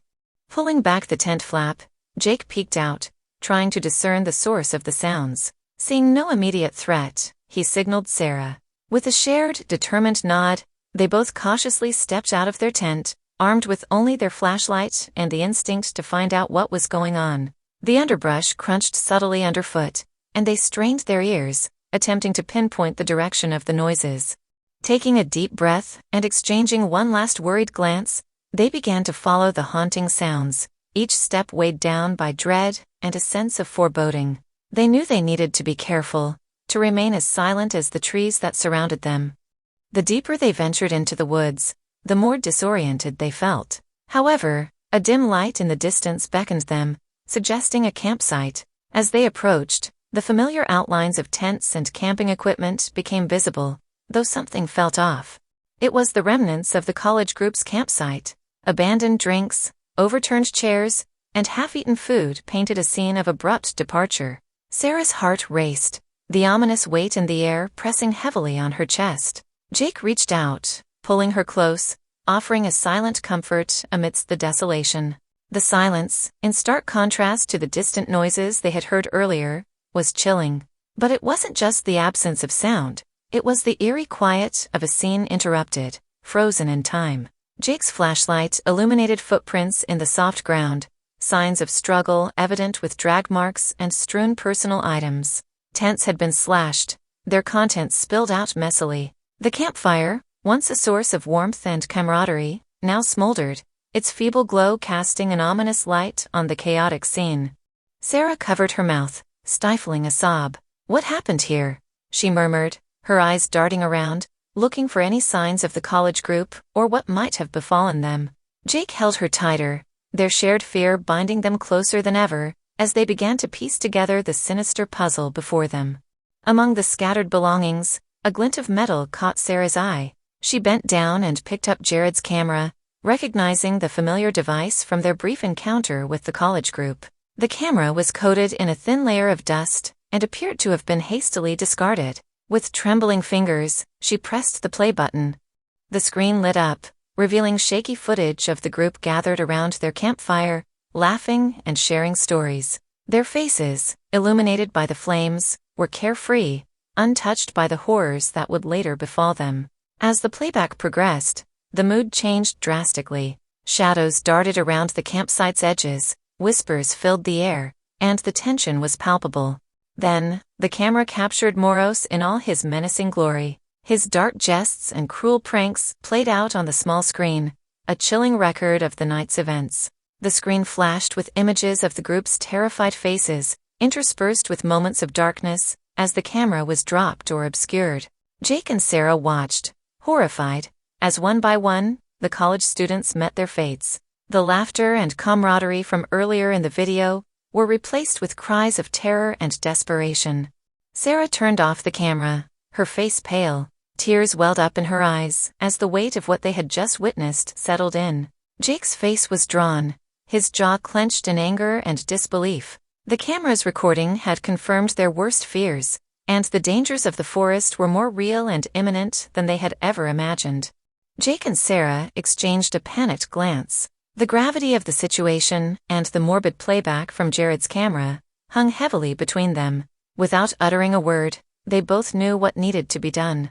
The distant sounds of a scream pierced the air, quickly followed by the unmistakable barking of dogs. Jake grabbed Sarah's hand, pulling her to her feet. "We can't wait until dawn," he gasped, his voice filled with urgency. They ran back to where they had set up camp, not bothering to dismantle their tent or collect their belongings. Every second counted. The distant echoes of Morrow's dark laughter seemed to chase them, always one step behind. Reaching their car, Jake fumbled with the keys, his hands trembling. Sarah kept glancing over her shoulder, praying that Moros and his hounds were not close behind. With a roar, the engine came to life, and Jake slammed the pedal to the floor. Gravel spat up behind them as they sped away from the cursed woods. However, the relief was short-lived. As they hurtled down the forested road, Jake pressed the brakes to navigate a sharp bend, but the pedals sank to the floor with no resistance. A chill ran down Sarah's spine as she realized the direness of their situation. "Jake!" she cried out, her voice filled with terror. Desperately pumping the brakes to no avail, Jake swerved to avoid an oncoming tree, but the car was moving too fast, and the tires lost their grip on the wet, slippery road. With a final, desperate jerk of the wheel, the vehicle plunged into a ditch, crashing headlong into a tree. The last thing Sarah remembered before everything went black was the haunting sound of barks and Morrow's sinister laughter, which seemed to come from everywhere and nowhere, all at once. The world around Sarah spun in a daze, the aftermath of the crash distorting her senses. Her ears were ringing, a chorus of muffled sounds and a persistent buzzing that made it hard to concentrate. As her eyelids fluttered open, a dim light filtered through, casting eerie shadows on the dashboard. There was a pressure against her chest, a weight that was both constricting and oddly comforting. Sarah's fingers trembled as they touched the puffy fabric of the airbag that had bloomed in front of her. It was a stark reminder of the suddenness of their plight. Turning her head slightly, she felt the tug of the seatbelt, its tight grip causing a sharp sting across her collarbone. She tried to swallow, but her mouth was dry, save for the unmistakable metallic taste of blood. A warm trickle seeped from the corner of her lips, and she wiped it away with the back of her hand, revealing smeared red. "Sarah?" The voice was hoarse, but urgent. Turning her gaze, she found Jake, his forehead marred by a darkening bruise and a minor gash that had already started to clot. His blue eyes, usually full of life, looked dazed, but determined. "Jake," she croaked, her voice barely above a whisper. His eyes met hers with a mixture of relief and concern. "Stay with me," he urged, releasing his own seatbelt with a click. He reached over, pressing the release button on Sarah's as well. With gentle yet firm hands, he cradled the side of her face, ensuring she remained conscious as he worked to free her. The driver's side door was jammed, a testament to the force of their impact. Jake grunted as he kicked at it repeatedly until it finally gave way with a reluctant groan. He then carefully maneuvered Sarah, guiding her out of the mangled remains of their car and into the moonlit night. The cold air was a stark contrast, but it helped to clear some of the fog clouding her mind. Together, they stood for a moment, taking in their dire situation, with the looming forest and the distant echoes of danger reminding them that their ordeal was far from over. The night was still around them, disturbed only by the occasional rustle of leaves and the chirping of crickets. Yet, amid the calm, a faint sound began to resonate, gradually building in intensity. It was a sound both familiar and terrifying, the barking of dogs. Jake's eyes widened as he caught the distant echo, his posture instantly becoming more guarded. He tightened his grip on Sarah's hand, sensing her own rising panic. "We need to move," he whispered, urgency evident in his voice. Sarah nodded, her heart racing.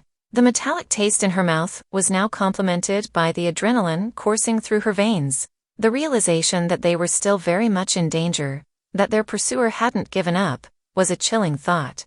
The barking grew steadily louder, a relentless symphony of danger that seemed to reverberate from every direction. It was clear that Moros' pack was closing in on them, their keen senses attuned to the scent of their prey. "We can't outrun them," Sarah gasped, her breathing labored from both fear and the lingering effects of the crash. Jake glanced around, his mind racing as he evaluated their options. "We don't need to outrun them, we just need to confuse them," he stated with a hint of determination. He quickly led Sarah to a nearby stream, the water's gentle flow providing a potential respite from their pursuers. "We'll use the water to mask our scent," he explained, urging her to step into the shallow currents.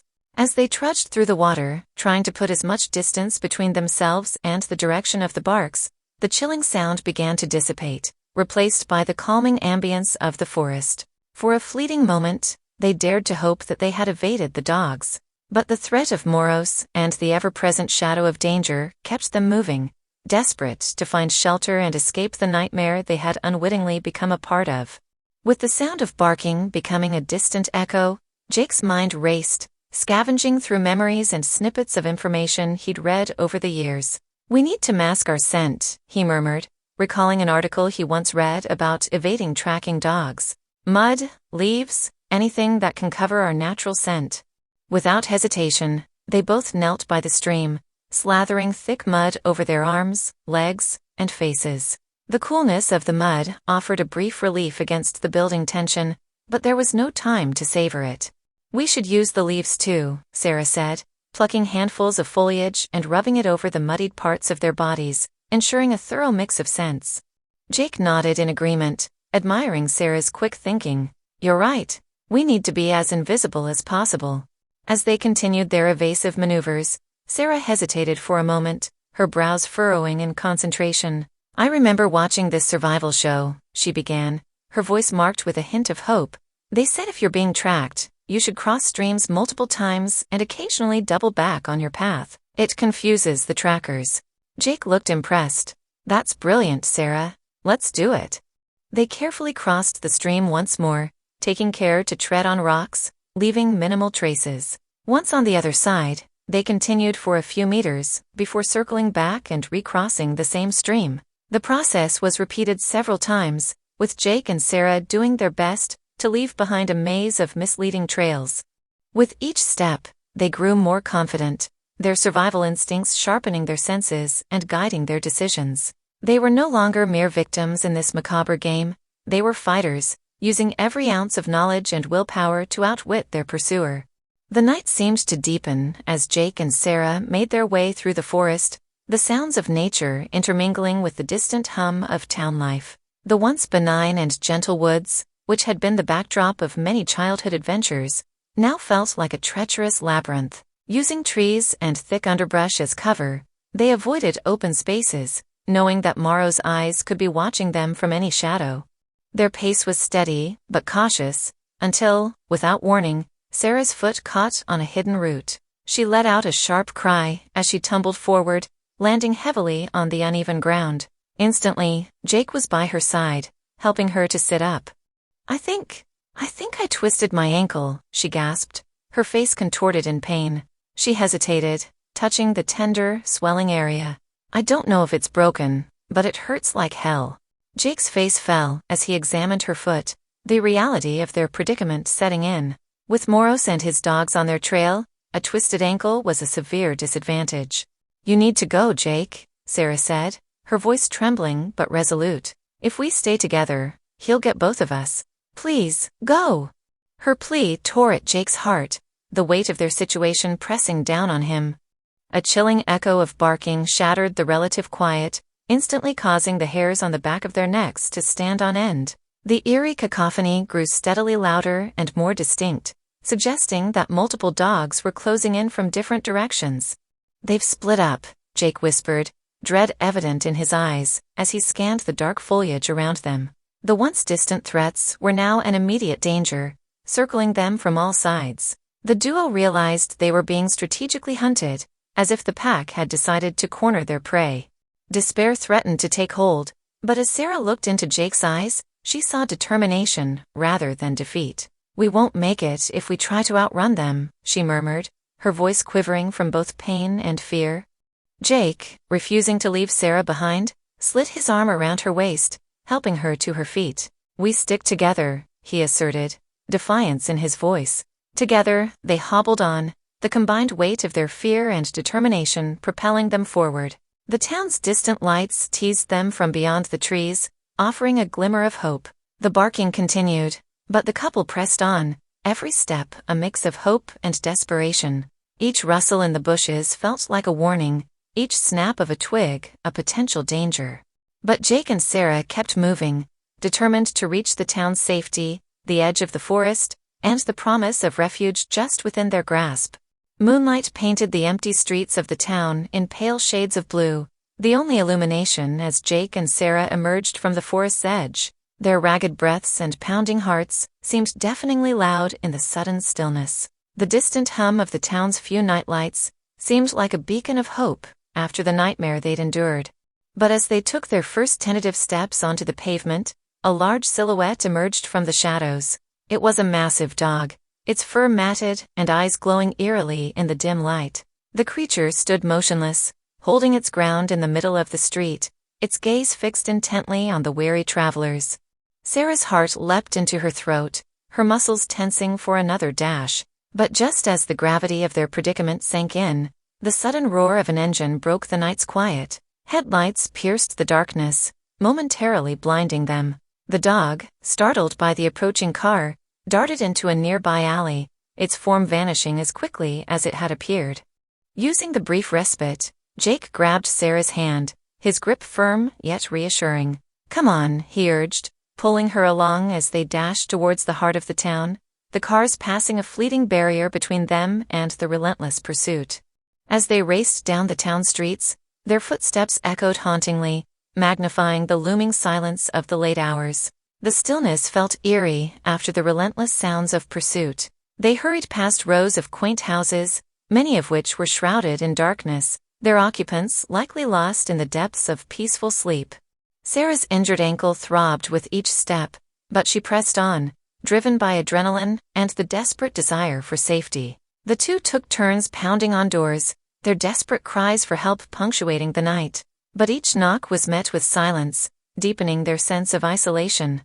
Just as hope seemed to be waning, a dim light flickered to life in one of the windows. The door creaked open to reveal Mrs. Calder, a petite elderly woman with silver hair and sharp, kind eyes that reflected both wisdom and concern. Without a word, she ushered them in, her understanding evident. The warmth and safety of her living room enveloped them. As Jake and Sarah collapsed onto a plush couch, Mrs. Calder handed them the telephone. Jake dialed the police, his voice shaky but determined as he recounted their harrowing ordeal. Minutes felt like hours as they waited, but with Mrs. Calder's comforting presence and the promise of help on the way, they finally allowed themselves to believe they might have escaped the night's horrors. The whir of sirens grew closer, culminating in the abrupt stop of a police cruiser in front of Mrs. Calder's residence.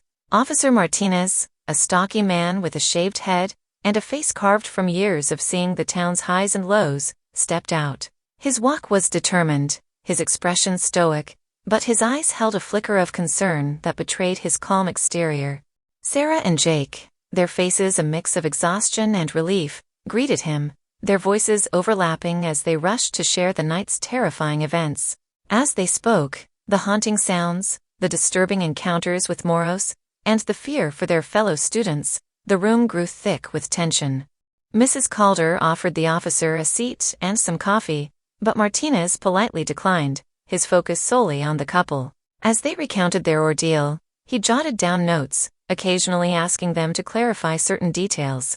As they spoke of the college group, Martinez's hand slightly trembled, the only indication of the personal pain their story evoked. "My niece," he began, his voice gravelly, "went missing in those woods a few years ago. We never found her." The room grew silent, the weight of shared grief hanging heavy. The woods had claimed too many, and for Martinez, this was no ordinary case. Martinez paused for a moment, taking a deep breath to collect himself. The room was silent, save for the distant murmur of arriving officers and volunteers outside. "We need to act fast," he finally broke the silence, his voice imbued with newfound determination. With an efficiency that came from years on the job, he began delegating tasks. "Johnson, alert the state police. We need every available unit on this. Torres, get a helicopter up, infrared if we have it. The rest of you, gather as many volunteers as possible. We're going into those woods." The officers sprang into action, leaving the room in a blur of motion. Local townsfolk, who'd heard of the incident, had started gathering outside Mrs. Calder's home. Many had been through similar scares over the years, and the sense of community was palpable. They understood the dangers of the forest, and were more than willing to help. Through the window, Sarah and Jake watched as a group formed, equipped with flashlights, walkie-talkies, and maps. They could see Officer Martinez in the middle, orchestrating the operation, his face lit by the soft glow of lanterns. Even in the midst of crisis, there was a kind of orchestrated chaos, a dance of people coming together to face a shared threat. Despite the urgency outside, Officer Martinez took a moment to turn his attention back to Sarah and Jake. "You both need to be checked out," he said, eyes scanning them for any visible injuries. Sarah's twisted ankle and Jake's head wound were evident. "I'm not taking any chances." He radioed for a patrol car. "Get them to the clinic, now," he ordered, his voice firm. As two officers ushered them towards the car, he added, "You've been through hell tonight. We'll handle things from here." The drive to the clinic was short, but it gave Sarah and Jake a chance to breathe, the weight of their ordeal slowly sinking in. The town lights seemed especially bright, each one a beacon of safety. At the clinic, medical staff awaited their arrival. They were quickly ushered into separate examination rooms. As they were being treated, the hum of activity outside continued, but inside the clinic, there was a calm professionalism. Nurses and doctors worked diligently, ensuring that no injury, no matter how minor, went unnoticed. Hours later, as Sarah lay in a recovery bed with Jake by her side, the gravity of their escape began to truly sink in. They clung to each other, finding comfort in their shared experience, awaiting updates from Officer Martinez about the search's progress. The moist ground crunched beneath the feet of Martinez and his team as they scoured the forest. It wasn't long before they came across the crumpled wreckage of Jake and Sarah's car. The shattered glass and bent metal stood in stark contrast to the natural surroundings. Nearby, their hastily abandoned campsite lay in disarray, the remnants of their desperate escape evident. But what truly sent a chill down Martinez's spine was the discovery of distinct canine footprints surrounding both the car and the campsite. Their patterns were erratic, almost playful, hinting at a pursuit. It was a silent but powerful testament to Moros' dark influence and the terror he wielded with his hounds.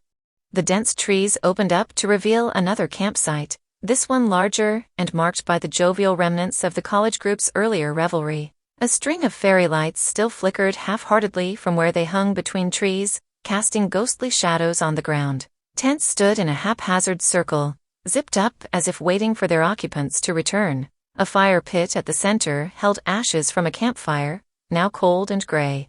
Scattered belongings, a backpack here, a cooking pan there, and even an open book face down next to a flashlight, painted a picture of sudden and unexpected flight. But the most disturbing detail was the utter absence of the students themselves. No laughter, no chatter, just a disconcerting silence.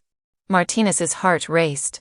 The setup looked like any other group of college kids camping, but the stillness and absence of life spoke volumes. He signaled his team to begin a thorough investigation of the area, hoping against hope to find a clue that would lead them to the missing students. The first light of dawn began to pierce through the thick canopy, casting a golden hue over the forest floor. The chorus of nocturnal creatures that had dominated the night started to wane, replaced by the gentle chirping of birds greeting the new day. The cool mist that had settled during the night began to lift, revealing more of the vast wilderness that stretched out in every direction. In this tranquil setting, the contrast was jarring. Instead of the natural rhythm of the forest, the sound of hushed voices, radio static, and the rustling of officers moving through the underbrush added a tense undertone. The officers exchanged anxious glances, acutely aware that with each passing moment, the chances of finding the college students alive diminished. Despite the natural beauty of the dawn, the forest now felt like an enormous, intricate maze, hiding secrets and potential dangers at every turn. The weight of the responsibility bore down on Martinez as he surveyed the scene, determined to find answers in the awakening woods. As the morning sun climbed higher, a vehicle approached, kicking up a cloud of dust along the dirt road leading to the investigation site. From it, a team of search dog handlers disembarked with their highly trained canines. Without wasting a moment, the dogs were set to work, their noses close to the ground, searching for any trace of the missing students. After a tense period of uncertainty, one of the dogs began to bark incessantly and scratch at a particular patch of earth, its tail wagging with frenetic energy. Officers hurried over, their attention drawn to what seemed like an innocuous section of ground. However, upon closer inspection, the outlines of a trap door became visible, cleverly concealed by a layer of dirt and fallen leaves. Martinez and a few officers exchanged nervous glances before setting about the task of opening it. The door was securely bolted from the inside, indicating an intention to keep whatever was beneath hidden. It took several officers, and the combined use of crowbars and brute force, to finally pry the door open, revealing the ominous descent into the unknown that lay beneath. Martinez was the first to descend, his flashlight piercing the gloom, revealing an expansive underground labyrinth. The tunnels were damp and had a distinct musty odor, suggestive of years of disuse and decay. Every few meters, mechanisms of intricate traps were discovered, from tripwires to concealed pitfalls. It was evident that whoever constructed these tunnels wanted to keep intruders out, or perhaps something in. As they explored deeper, signs of recent habitation became apparent. Makeshift bedding, remnants of food, and flickering candle stubs littered certain chambers. Eerily, dolls resembling people were found in some sections, each meticulously crafted with haunting precision. The team pressed on, hoping to find the students or any clue about their whereabouts. But, as hours went by and each passage seemed only to lead to another, their hopes began to dwindle. There was no sign of the college group, nor of Moros. The underground maze, with all its dark secrets, remained silent, holding on to its mysteries. As word of the bizarre happenings in the forest spread, it didn't take long for news vans and reporters to arrive in droves. The edges of the forest soon became a bustling hub of activity, as camera crews set up their equipment, and journalists scoured the area for information. Every update, no matter how minor, was broadcasted with urgency, making the small town the focal point of national attention. The whir of drone cameras could be heard overhead, and every officer, volunteer, and local was at risk of being ambushed with a microphone and a barrage of questions. The once quiet woodland was now a cacophony of media clamor, making the search and rescue operation even more challenging. Officer Martinez, already burdened with the enormity of the investigation, finds himself suddenly surrounded by a sea of reporters. Flashing lights blind him momentarily as microphones are thrust towards his face, each journalist vying for an exclusive response. Taking a deep breath and gathering his composure, Martinez begins, "We are doing everything in our power to uncover the truth behind these events and to ensure the safety of our community." He emphasizes the importance of giving his team the space they need to conduct their search, and ends with, "We remain hopeful and are exhausting every resource to bring this to a resolution." Just as another barrage of questions is hurled at him, a voice breaks through the commotion. One of the officers is beckoning him urgently, motioning towards the woods. Martinez quickly excuses himself, leaving the reporters with more questions than answers. Away from the chaos of the media, a group of officers closely examines a dirt path leading from one of the tunnel exits. There, deeply imprinted in the soft earth, are the unmistakable tracks of a large, heavy vehicle. The treads are unique, suggesting a truck of considerable size and weight. Nearby, drag marks and the faintest scent of diesel fuel linger in the air. "Looks like this is how he got away," mutters one officer, sketching the tire patterns in his notebook. The discovery reignites the urgency of the search. As the realization sets in, Moros might have had this escape planned for a long time. With the newfound evidence of Moros' escape vehicle, Martinez immediately radios the station. His voice, firm yet tinged with a trace of desperation, instructs a statewide alert for a sizable vehicle, most likely a van or truck, associated with multiple homicide reports. He emphasizes the urgency, knowing every passing second makes the search more challenging. As the transmission ends, he takes a moment to center himself. The weight of the situation is heavy, but Martinez is resolute. Refocusing, he takes a flashlight from one of his officers and heads into the underground compound, determined to uncover any clues about Moros' twisted intentions and perhaps the location of the victims. As Martinez and his team delve deeper into the labyrinthine network, the eerie silence is interrupted only by the occasional drip of water and the team's hushed whispers. The walls, damp and cold to touch, seem to close in on them the deeper they go. Every so often, they stumble upon rooms filled with strange equipment, tools that were clearly not meant for any humane purpose. Tables lined with rusted implements, shackles attached to walls, and odd, artful arrangements of animal bones showcase the deranged artistry of Moros. The deeper they venture, the more they realize the sheer magnitude of Moros' operation. This wasn't just a lair, it was a kingdom, sculpted meticulously by a madman, designed for his own sinister games and experiments. Every corner they turn, every room they enter, paints a portrait of a mind consumed by darkness. And a chilling thought permeates Martinez's mind. This was Moros' playground, where he was both the puppeteer and the monster lurking in the shadows. The team discovers a series of isolated cells, each with heavy bolted doors, reminiscent of old, decaying prison cells. Peeking through the barred windows, Martinez feels a shiver run down his spine. Each cell holds personal belongings, pictures, trinkets, and sometimes articles of clothing. As they open them one by one, the bleakness of the cells contrasted with these personal touches makes the scenes even more haunting.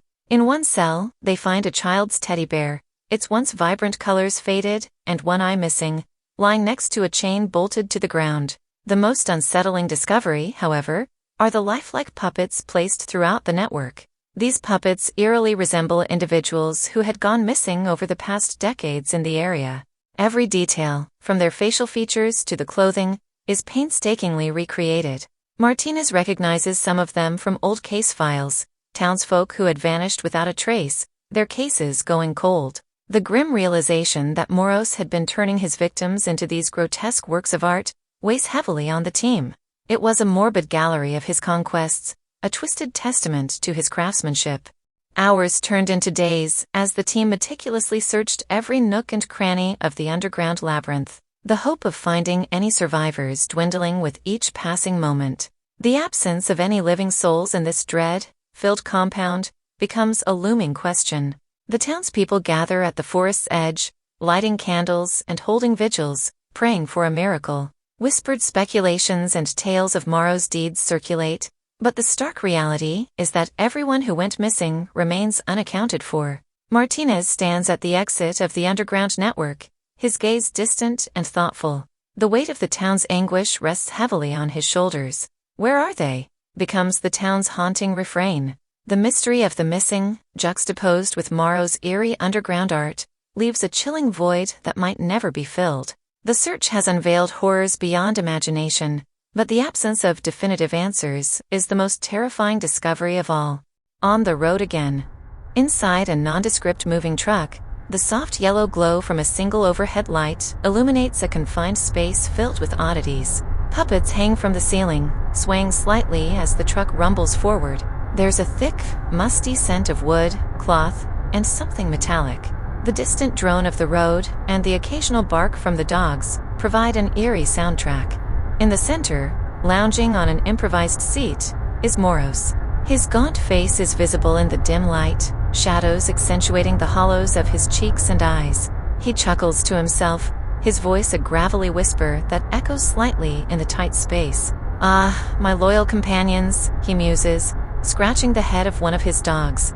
"The town was simply too small for our ambitions, wasn't it? We need a grander stage, a larger audience, that can truly appreciate the artistry of our work." His eyes, gleaming with a mix of insanity and intelligence, drift to the rear-view mirror, as if he's watching the world he left behind disappear into the horizon. Against the rumbling backdrop of the moving truck, a chilling scene unfolds.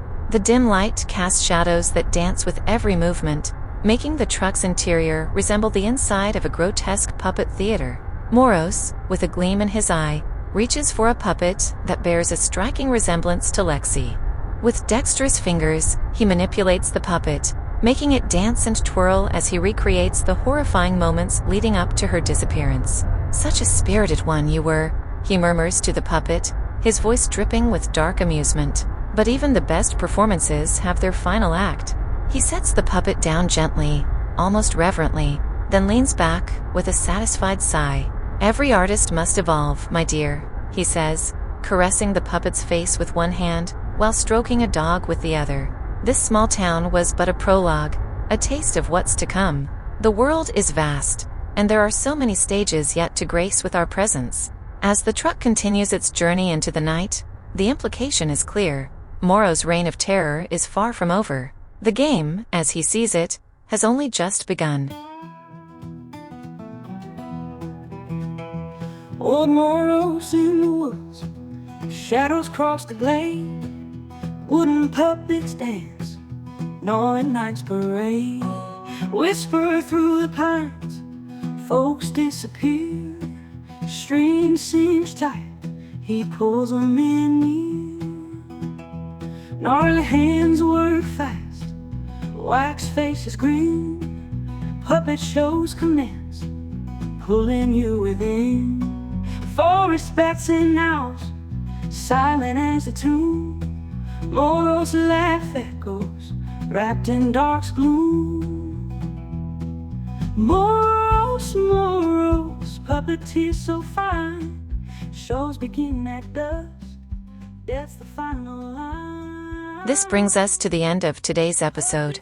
Thank you for listening, and I hope you enjoyed the story. If you would like to support the show, consider visiting www.midnighttales.org, where you can support the show by buying the story as an ebook. For only $1, you can get the ebook version of this story and many other stories from the podcast. It is a small amount, but allows us to keep producing the podcast for you. Your host today was me, Ruth, and soundscapes and production was by Stig Christensen. Until next time, take care. Ghostly woodland king, strings attached to face, puppets sing. Rustling leaves, screams entwine the airways. Forest haunts the heart, never stays day. Moros, Moros, puppeteer so fine. Shows begin at dusk, that's the final line. Puppets twist and twirl, souls wrenched away on the moon's faint glow.